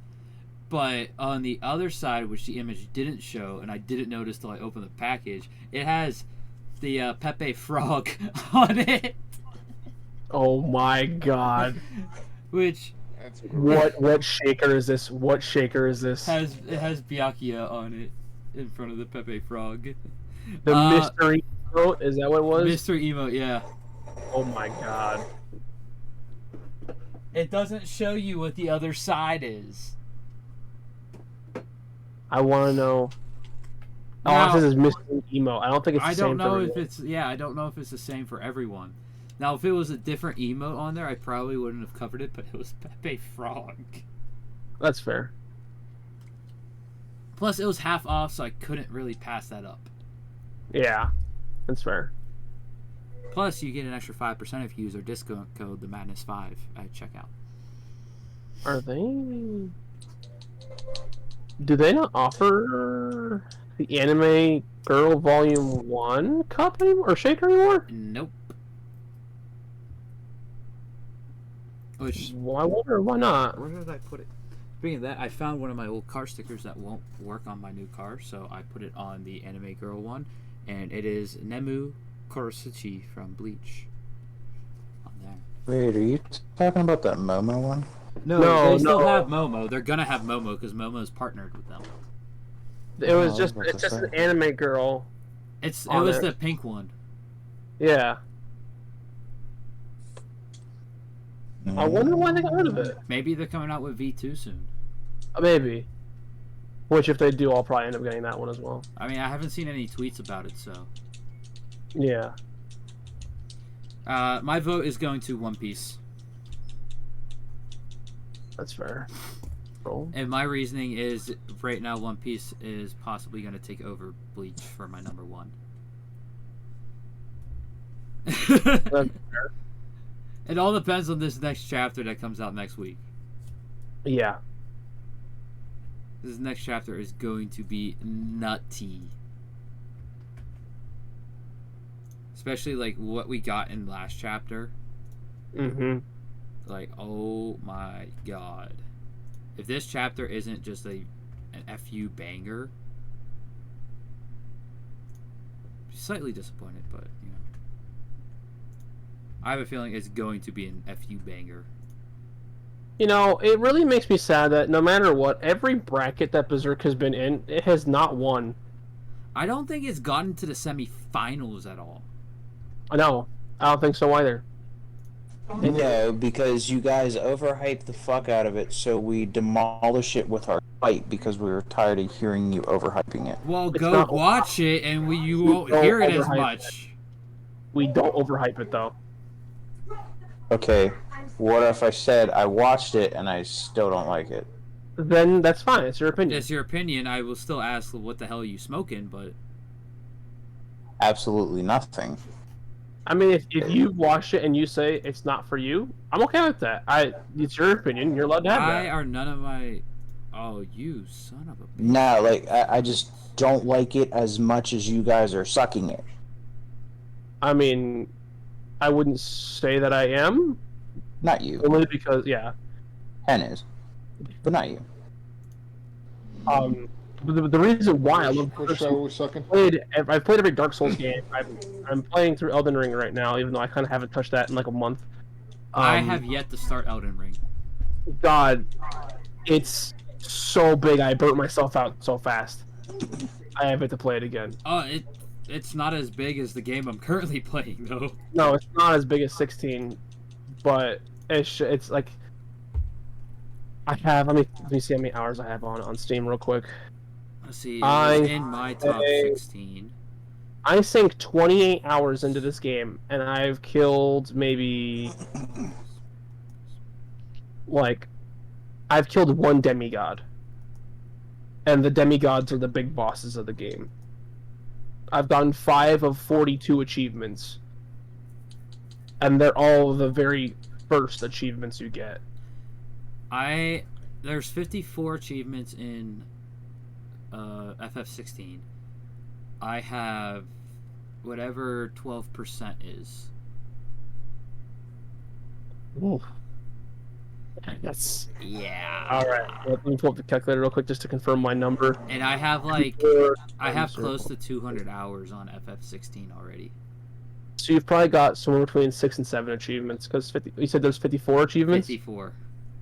Yeah, somewhere between 6 and 7, because 12% is 6.48. Yeah, so I probably have 7 achievements. Yeah. I have almost 200 hours, and I'm only 2/5 of the way through it. God damn, that game is huge. Yeah, definitely bigger than Elden Ring, but... So, Berserk in my top 16 was up against Vinland Saga. It won that match, and then it was up against its little sister Claymore in round 2. It won that match. It made it to the semifinals in my top 16, but lost to Code Geass.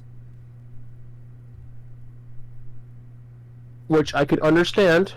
I do not like, but I can understand. Okay, you say that now, but that was the whole reason you voted for JJK over Bleach, was because it lost to Code Geass. I was over... Listen, how long ago was that? Like 15 weeks ago? The reason Code Geass beat Berserk is because you voted for Code Geass.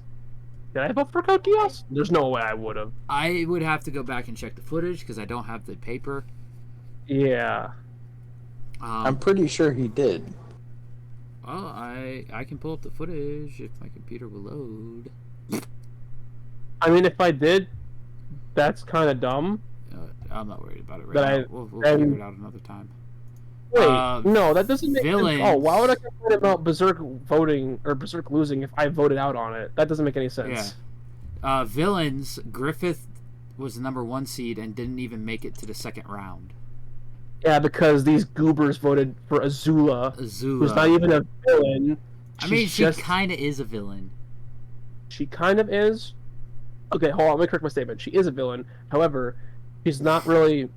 In terms of what we say for villains, she physically hurt Aang pretty badly, but she never broke him emotionally. Yeah, which is why she got ranked so low. Yeah, she never emotionally damaged Aang to a point. Zuko, however, yeah, she did.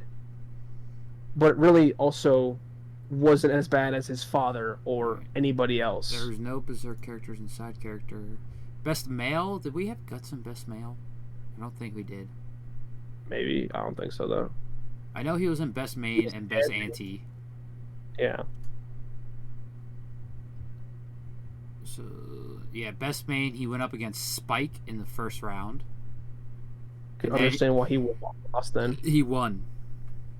Wait, he won? Never mind. And then he lost to Goku and Vegeta in round 2. And I can understand why he lost to that. I know he's never made it into the finals. Which honestly disappoints me And immensely. Anti-hero, he faced against Dobby in round 1 and lost. Can understand that. Was he in Swordsman? I think he was. Yes. I don't think there was a Berserk character in Foil. No. There was in Waifu, but she lost first round to Claire. There wasn't one in Sensei. There wasn't one in Doctor. There wasn't one in Flashy.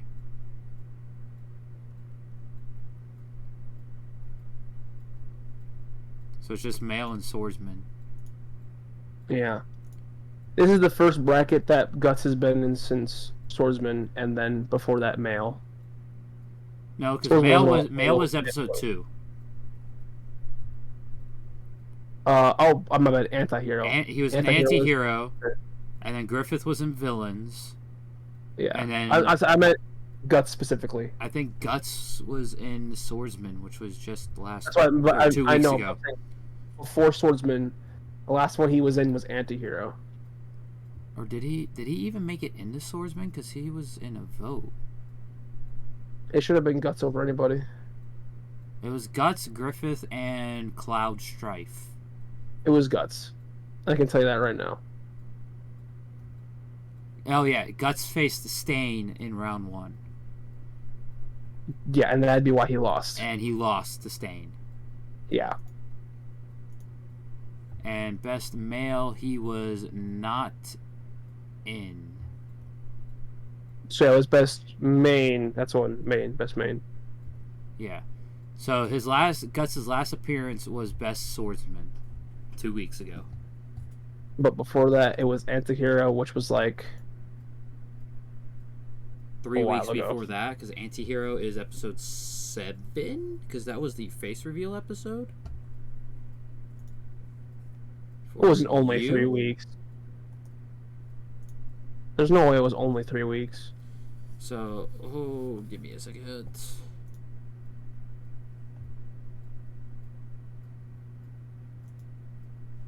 Because it's going to be longer than whatever the Discord says, because we had breaks in between. Yes. But in the Discord, for categories chosen, the official schedule had... So his first appearance was MC week 4. Then his next appearance was week 8, anti-hero. And then after that, it was... Oh, week 7 was anti-hero. Yeah, week 4 was MC. Week 8 was foil. So his next appearance was week 18. Yeah. But we also we had the One Piece villain special. We had the Bleach and Demon Sword being special. Yeah. We had personal stuff that happened for me and Cope in between all that. Yeah. It's been quite a while since Guts has been in a... Besides Swordsman, which happened not that long ago, besides Swordsman. I think there isn't a single Berserk character that's going to be on the rest of the first season. No, I don't think so, because we have... Well, did we put him in Manipulator, or does he have to vote? I think God's Hand is a vote for best manipulator. No, God's Hand is in. Yeah, God's Hand is in at number 9, yeah. Yeah. I kind of want to move Johan higher. Well, that'd be on you to put him wherever he goes, because I don't know enough about him. Well, I think we can keep him there. Yeah. Because everyone on this list is an insane manipulator or mastermind in their own way. Absolutely. With the exception of the Dragon Ball ones, I think. But I gotta look at those. Who is it? Because I think it's Dr. Gero. Yeah, Zamatsu is the reason why they are ranked 13.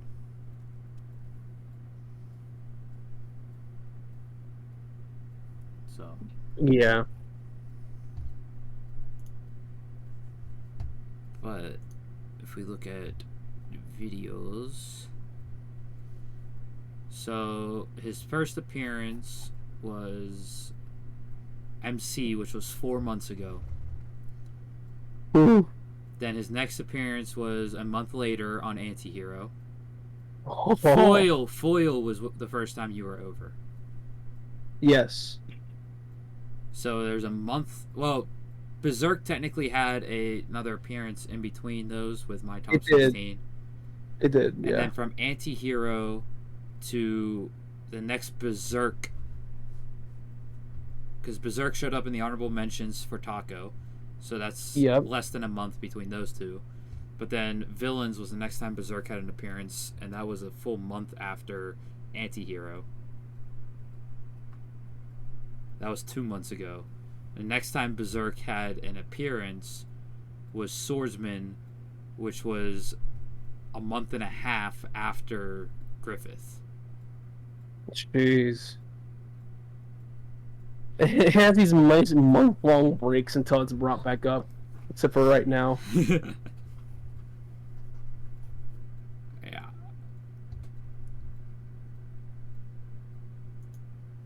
So I gotta finish making the semi-final.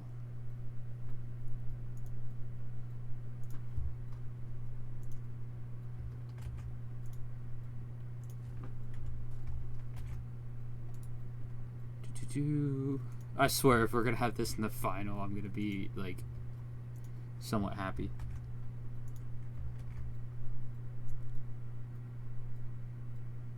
You'll know what I mean when you see semi-final too.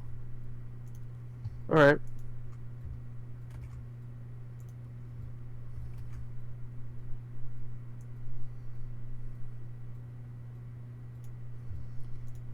Do do do do do do do do do. All I will say is this has lasted longer than the Berserk one. Yeah. Alright. Finally getting into this. It took me a while because it, for some reason, it made this Google slide on a different Google account than the one that I normally use. Weird, but okay. So it took me a second to realize that. That's why it took me longer to actually find the brackets. But the first semifinal is Overlord versus Cyberpunk Edge Runners. And Cope, you have first vote.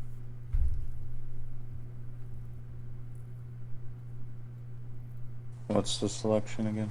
Overlord and Cyberpunk Edge Runners. Overlord.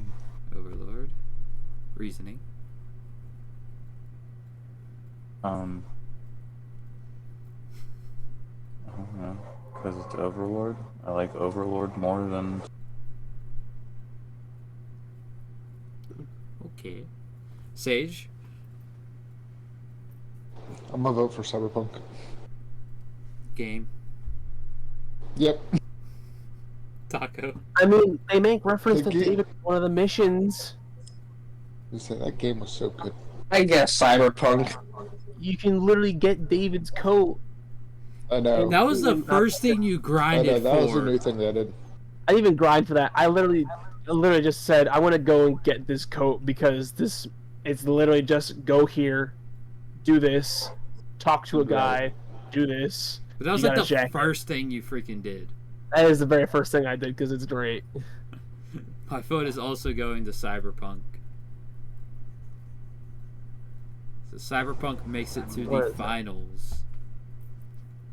Overlord's knocked out. No. And in our second semifinal, we have Rising of the Shield Hero versus One Piece.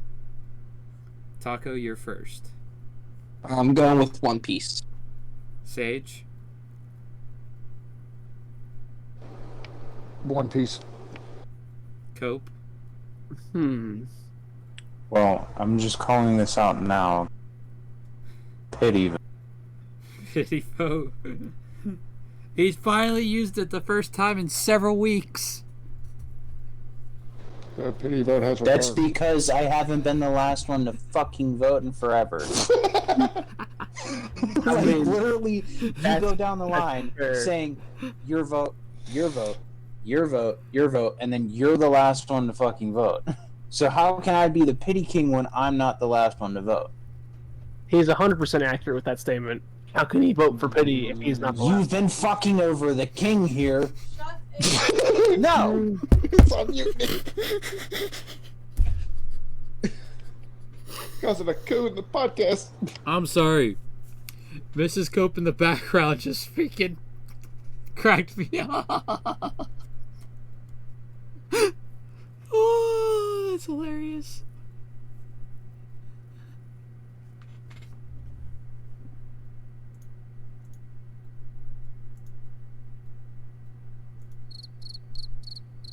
Yeah, it's crickets, Look, alright. just because she said shut it doesn't mean that all of you have to be fucking quiet. Jesus Christ. I can't do anything. Like, I'm not voting. I can't say, alright, you go next. Like, it's not my job. I was just dying of laughter. Shit, you know what? Instead of Hen being like, alright, Sage, it's your turn to vote. Taco, it's your turn to vote. Tony, you should have been fucking doing this. You're not even voting. I'm not, exactly. Not Alright, so wrong. Hen Diddy, what's your number? 12? What's your number you have on It's your 12. name? Hen Diddy 12. What is your vote? One Piece. Alright, looks like Oh, One Piece is wow, on the what a next round. shocker. That's See, crazy. I see, can't half believe the that time One though, Piece is gonna win. half the time, Cope knows what my vote is going to be. Reason why I called out the pity vote before you even fucking voted. Exactly. So it appears that the one pity vote for Rising of Shield Hero did not make it win, unfortunately. Well, that's One why it's Piece called a moves pity on. vote. One Piece moves on to the next round. It's the finals. Oh, I did that prematurely. I forgot that I always have the honorable mention slide before the finals. Honorable mentions. Because I think, aren't I the first one to add honorable mentions to the... Nope. No, Kako did that. I had them. Did you? Yeah, because Oh, I had ones that were influenced by manga on there, like Kaiju number 8. I That's had Fruits right. Baskets on there, which was... That one being in my honorable mention was highly because I was reading it currently. I was in the middle of reading it.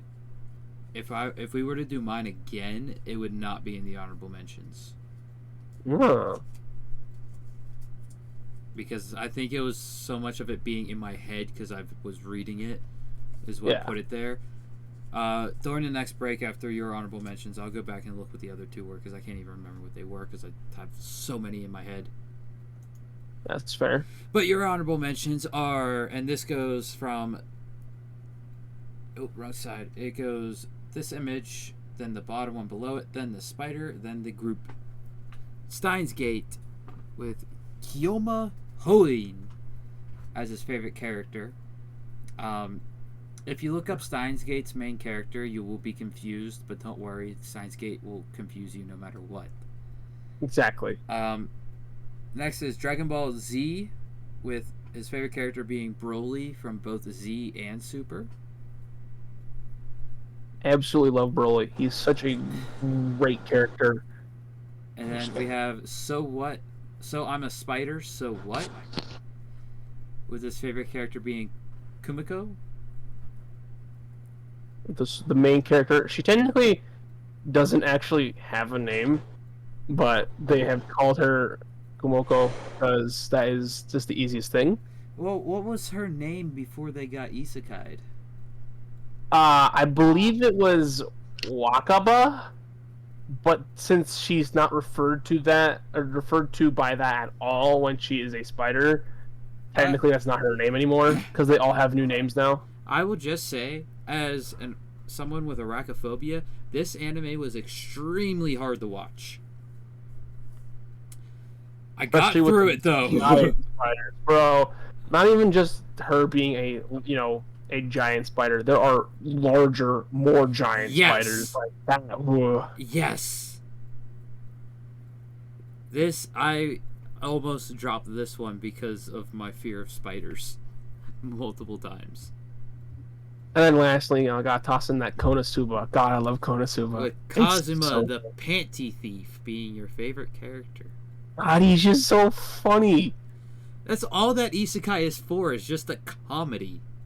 There's a bit of story. It's not a lot, but there's Okay, there's the a little story bit. is not brought up in the second season at all. No, it is just a little bit. I don't remember it. The last time I remember the story being brought up was Aqua saying, I need you still alive so you can fight the Demon King. When he's the talking story to is- that world's god. He's when they fight the slime guy, the poison ooze guy, for the I don't even Axis remember half the shit from it because I literally put this out of my head so quickly. The only reason it came back into my head was because of Megumi's side story, The World is an Explosion. Yep. So yeah, so each thing so far has had one general from the Demon King's army. The first one had the Dullahan, who was a pervert by throwing his head under women's skirts. That was funny. Second was the Poison Ooze, who hated the town because they were crazy trying to recruit him into their religion. And the third from the movie was the Chimera. I don't even remember the movie. The movie was just them learning about the Crimson Demon's past. And that led into the Megami side story. Well, the side story happens before, but yeah, it's kind of. I think that's why It's planned it to a do. prequel, but like the movie builds Yeah. up the anticipation to learn more about the Crimson Demons. Yeah, because it taught you a lot about the Crimson Demons and how they became, but not a lot about how they actually worked as a society. And then we have Megumi's side story, and we're gonna have season 3 that is confirmed. We don't know when. I believe it's January 24. I think it's the winter season. Oh. But yeah, I can't wait for that. I don't know would what they're say gonna do. The funniest character out of these 4 is not Kazuma. Do you think it's Aqua or do you think it's Darkness? It's Darkness. Okay, I respect your opinion. Darkness. If you said Aqua, you're basic. If No, you said I Darkness, hate you gotta- Aqua. I that's a hate big thing. Aqua. I don't hate Aqua, but I hate how useless she is. My favorite character is Megami, That's fair. but the funniest one is definitely Darkness. I totally get that. If you Hey, know, would you know. Just a little, not spoiler, but did you know that Kazuma and Megami actually started a relationship? What? Yeah, they actually love each other. It's great. Oh boy. It started because there was a stalker on Megami, and she's like, Kazuma, help me out. And so he does, and then it actually just flourishes into a relationship. It's great. Please don't tell me that's from a fanfic or something. Nope, that's straight up Konosuba. When does that happen? Happens after they get back from dealing with the Chimera. So it's in the movie. No, that's manga. That hasn't been adapted yet. The light novel. Yes. I just know it because it's it was a thing I saw when I was in my big Konosuba phase. Yeah, And I binged that in like 3 days. Konosuba is a light novel. I don't think it has a manga adaptation. It might not. I don't recall. But I know that its original source is a light novel, which is what the majority of isekais are. Mushoku Tensei Actually- is a Actually, its OG source material is a novel, straight novel, because that was from 2012 to 2013. They then changed it into a light novel from 2013 to 2020, and there is no manga. It was a web novel, then a light novel, and there was There is a manga. It's just not listed in the sidebar on Wikipedia. Mushoku Tensei was a manga. Is a manga. Oh, there it is. I mean, a bunch of them have manga adaptations. Yes, the manga's still printing with 17 current volumes. But that's not normally the main source. So, like, Mushoku No, Tensei's usually- main source is a manga. But Slime. Yeah. Well, no. Yeah. Mushoku Tensei's source is a light novel. Are you sure about that? Yes, I'm quite certain about that because the manga was actually behind the anime for a while. Light novel January 24th, 2014. Manga May 2nd, 2014 to present. The light novels are finished. Manga's still going. And actually, it came from a web novel, most likely first. Yeah.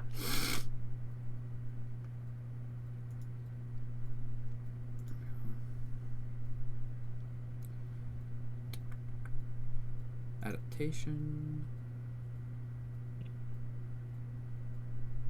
Okay, yeah, it was a light novel. A lot of isekai aren't light novels. I first, and then they never get into the manga. heard of the light novel before, because even when Nuxtaku was talking about Mushoku Tensei, he was always bringing up the fact of the manga and not the light novel. He might not have read the light novel first. He might have done manga and then watched the anime and then learned of the light novel. But, Or doesn't even know the light novel. well, okay, here's one. The World After the Fall is a mawa. Yeah. So there's that isekai. Because The World After the Fall is an isekai. My isekai Life was a light novel. Slime was a light novel. Let's see what other isekais I have. I don't have many isekais now that I think about it. If you want to speak on technicalities, technically Blue Exorcist is an isekai. True. On a big technicality, and same with Dr.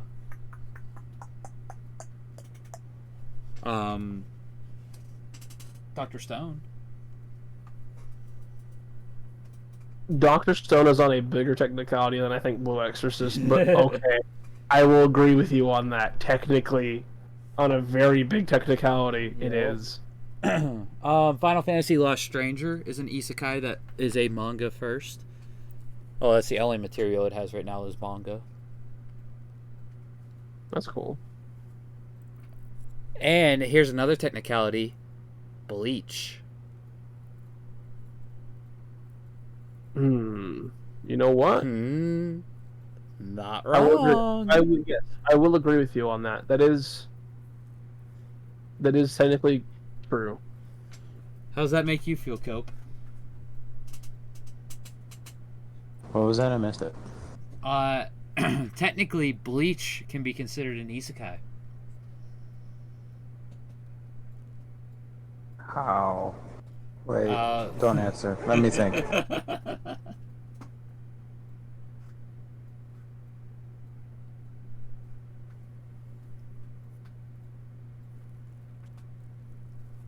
Well, I think these are side missions, aren't they?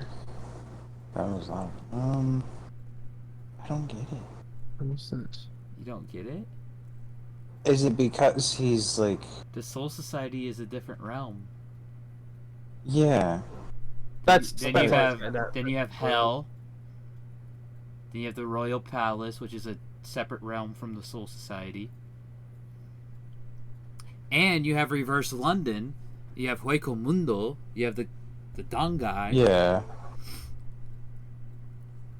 But they're all connected to each other. True, but it's all one universe. In Tsukimichi, Moonlit Fantasy, it's the same universe. Different planets, technically. That's what it feels like. No, but that's not what an isekai is. But here's an isekai. With the Tsukimichi Moonlit Fantasy, the dude's parents go from that world to our world, and then he gets sent back to their original world.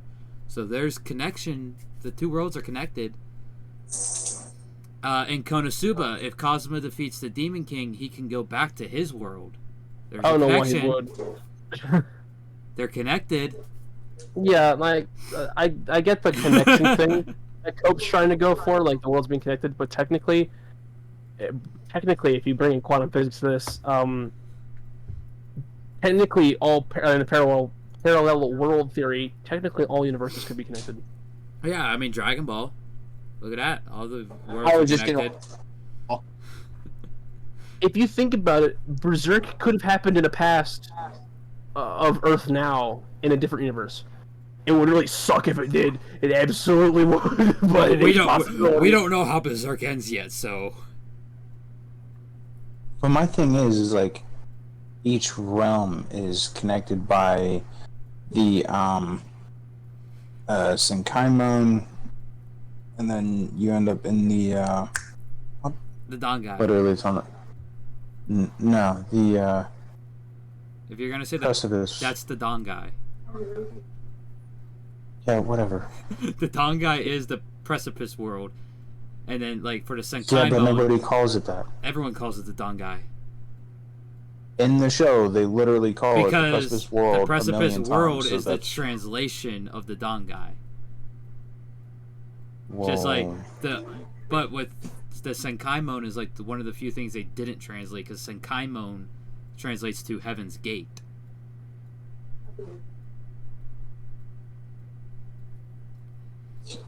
Sure. I can understand your reasoning on that, 100%. There's something else I was gonna bring up. I can't freaking remember. Oh well, not important. Final round: One Piece versus Cyberpunk. Can we vote before my phone dies or nah? No, sorry, Lady Sage, your phone's gonna die.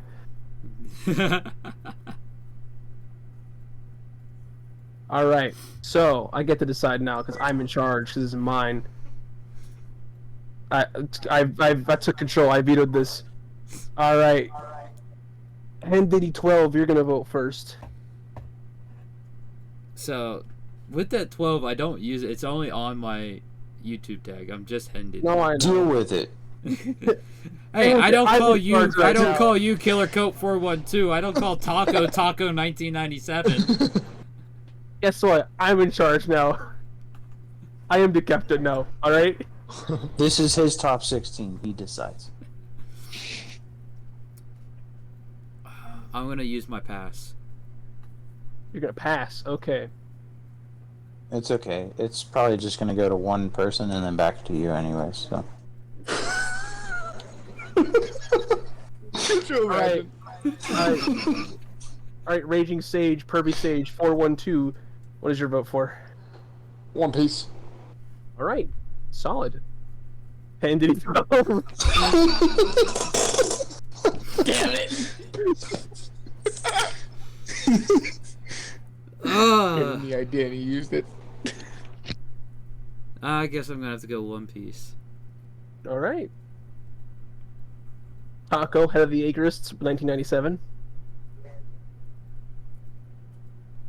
Your vote? One Piece. All right. And finally, Killer Cope, 412. Itachi got him. What is your vote? Fuck it. It's another pity vote. And as Lady Sage, 412, announced in chat, she's also voting for One Piece. So, the grand winner of my top 16 is One Piece at the hands of God Usopp himself. Well, you know I don't say it right away because I normally get the screen. No. Oh well, you're I not am the fast captain enough. now. I am the captain now. Well, I have to put it into the break I am the captain now. and Well, get the final gotta be slide quicker made than up. There you go. You are good to Listen, start going. Listen. I had to do it because what if Lady Sage's 412's phone died? You're good to start saying it. Gadi Usopp announces that One Piece is the winner of Tony's top 16. Congratulations. Can we get this man some medical attention? He's bleeding from his forehead and his nose is broken. Shop will get him soon. Oh god. If any of you are looking at stream, you can see the face of the skull underneath God Usopp. That is my general reaction. This entire thing. I forgot. That is how I feel inside. I forgot I had That is him my there. soul. And if you shrink the image just a little more, you'll see the egg in his head. That is also my brain's reaction to this whole thing. The Bailet. Yep, the Bailet. Forgot what it was That's my called for a brain's second. reaction. Oh boy. Oh, no, I gotta look. Okay, this Saturday's wormhole as Tony's listening to Berserk by Daddy Fast Snaps. Yep, great song. This Saturday's wormhole is going to be a Bleach wormhole going over to the Bleach's new season and all of that. And next Sunday we will be doing Best Manipulator and Masterminds. That's going to be interesting. We still have one more slot, which I think... Did anyone else watch the clip of Shogo in the nomination debate chat? Nomination debate. Where the heck is that at? The one with there it is. Shogo. I think I did watch that. Because, yeah, I did, yeah. Yeah. That, bro, it is spooky. Because I'm thinking of having him be our final one. You know what? I'm not sorry. Wait, do we have anybody from Bleach? Bleach, we have in a vote Aizen and Mayuri. You know what? I'm gonna throw 5 nominations. What's that? Ego from Blue Lock. Who? Oh, Ego, the guy who organized the whole Blue Lock. Oh! Ego. I didn't even think Fair. of Ego. You know I mean, what? think I watched Blue In the Lock. very first episode, he like forces them to go into Blue Lock. I think he'd be a good matchup to vote up against Senku for the number 11 spot. That's one. There we go. Ego. So let me take Senku out of here.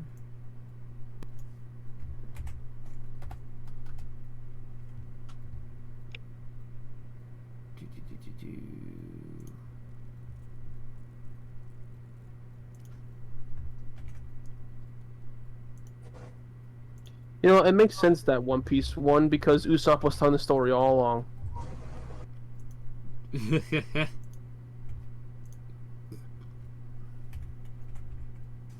Sorry, Sage, but that's how One Piece ends. It's revealed that Usopp was actually telling the story all along, and it's never actually happened. Usopp's actually the One Piece. One Piece is literally just a story. It's one piece of a giant book. It's like 30 chapters. And Usopp is the writer. Usopp's the writer, and he's just waiting to write the next section. So Until they get to where... let's see here. We have a number 4 seed. We have a number 5 seed. We have a number... I'm trying to figure out what seeds we have. Well, hold on, wait a minute, hold on. I have to nitpick your choice of emoji for Senku. Yes, I know. There's one that has Japan. Don't think too hard about it. Your brain's gonna explode. You chose Africa. Is that because of like manga stuff? No, I just clicked Or the is it first one. because you chose okay. Actually, I'm changing my reaction. It's gonna be that. There we go.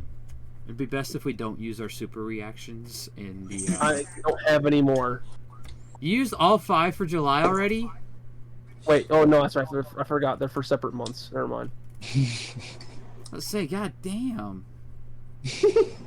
We have a 1, 2, we have a 3, we have a 4, we have a 5, we have a 6. We have... do we have a 7 seed?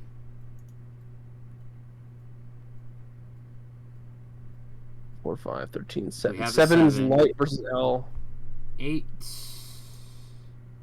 How about you stay on the votes, I'll go into the selections. We have an 8. Yeah. We have 9 and 10. Do we have an 11? You just put up Senku versus Ego. Alright, we have 12. 13 should be the Dragon Ball one. Yep. 14 is Sid Kagano. Do we have a 15 over there? Nope. And we have a 16.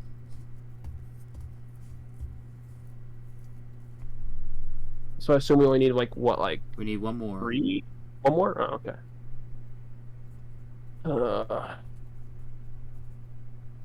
Let me go through my Crunchyroll list and see if I can find any manipulators. Well, Zeke. we have Shogo. We have Shogo. Zeke. Yeah. I don't think he matches up with the rest of the people that we have selected. Not really. I'm just thinking of people. We instead of Zeke, do Aaron. Aaron already won one. Aaron already won one. Oh, We can't fair. use it. Yeah. Or just had Aaron in a heartbeat. I would technically 100% do put the Aaron in if he didn't already win a bracket.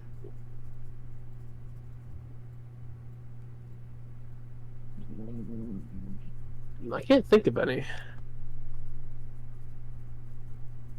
This. Oh!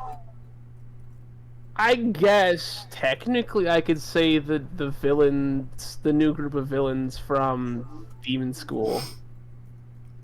I don't even remember their name, and that's all the way I in know season why. 3. Yeah. It is kind of far in. Just someone I thought of. Or a group, I guess I thought of.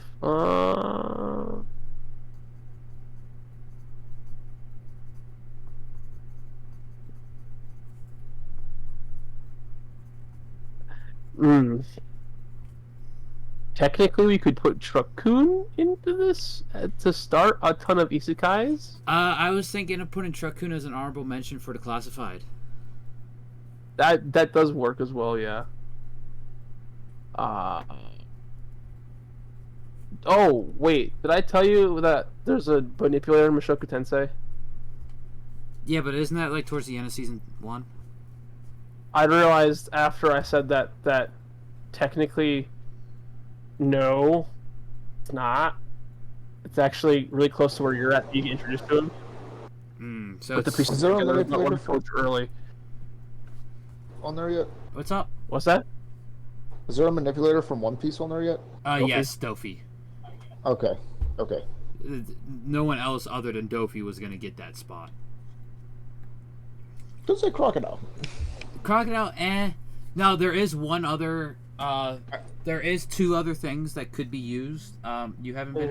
You've been introduced to one of them. Or Blackbeard. Blackbeard, you yeah. The Gorosei. And then there's one other character that you have not been introduced to yet, and that is Emu. Okay. Emu would be the one that would get this spot hands down. What about the reason I was asking about Bleach? What about about Yukito. yeah, I think I said that right. Who? Kagerosa, Inoba, the guy who manipulated the time and space between the Precipice world and the world of the living. Oh, The guy that has the 2 hair colors, the green and blonde. Oh, that dude from the. Yeah. Is that the invading army arc? It's actually called the Kagerosa arc. I don't think you're right on that. It's all over Google. Because I literally had to Google how to spell his name because I was going to put it in the fucking chat in the nominations, but then I was like, why not just ask? I'm like, what is it? How do you spell this guy's name? You have I the kept spelling it wrong. Agent of And it was like- Shinigami, which is the Substitute arc, Soul Society arc, the Bount arc, the Arrancar Arrival, the Hueco Mundo Sneak Entry, the Fierce Fight, the new Captain Shunsuke Amagi arc, which is the new Captain arc, Arrancar vs. Shinigami arc, Turn Back the Pendulum, Decisive Battle of Karakura, Zanpakuto Rebellion, Arrancar Downfall, the Invading Army arc is what it's called. The Gote 13 on Invading Army. Google it said.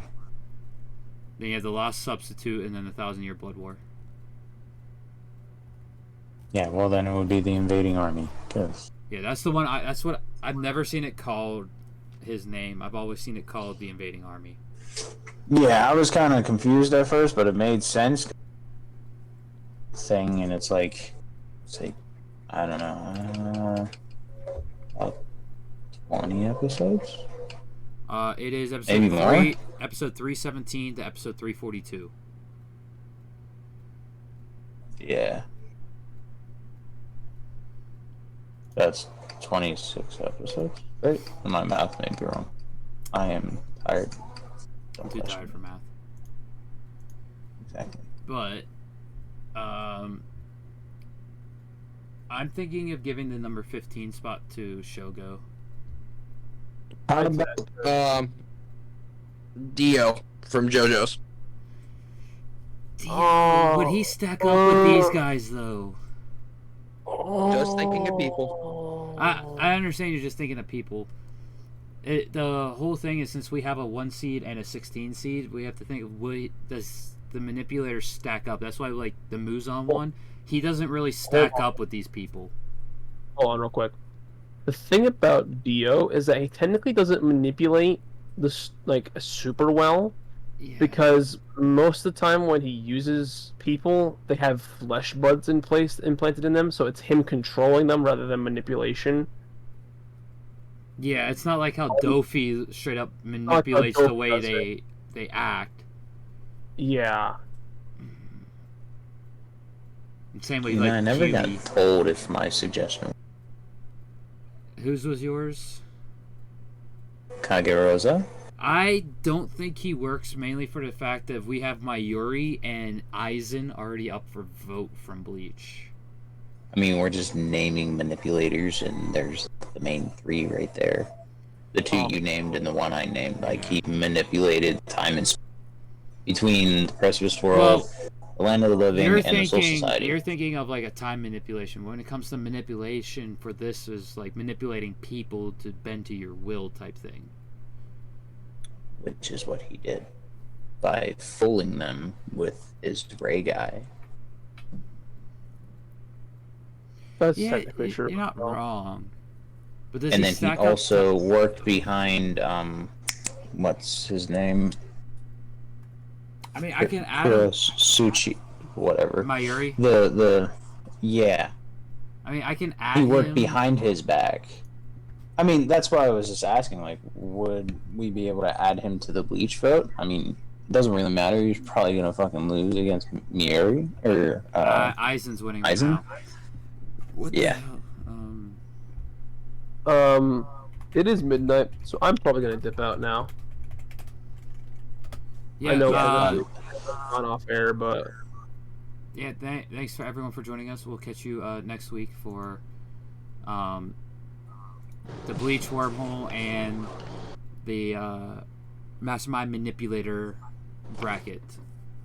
Check out. Use the code -5 and stay up to date on Twitter and on my Twitter and the Discord to know if we will be on Kick or not this upcoming week. Bye-bye, Might be moving to Kick everybody. next week, but Hey. bye bye. Adios. Au revoir.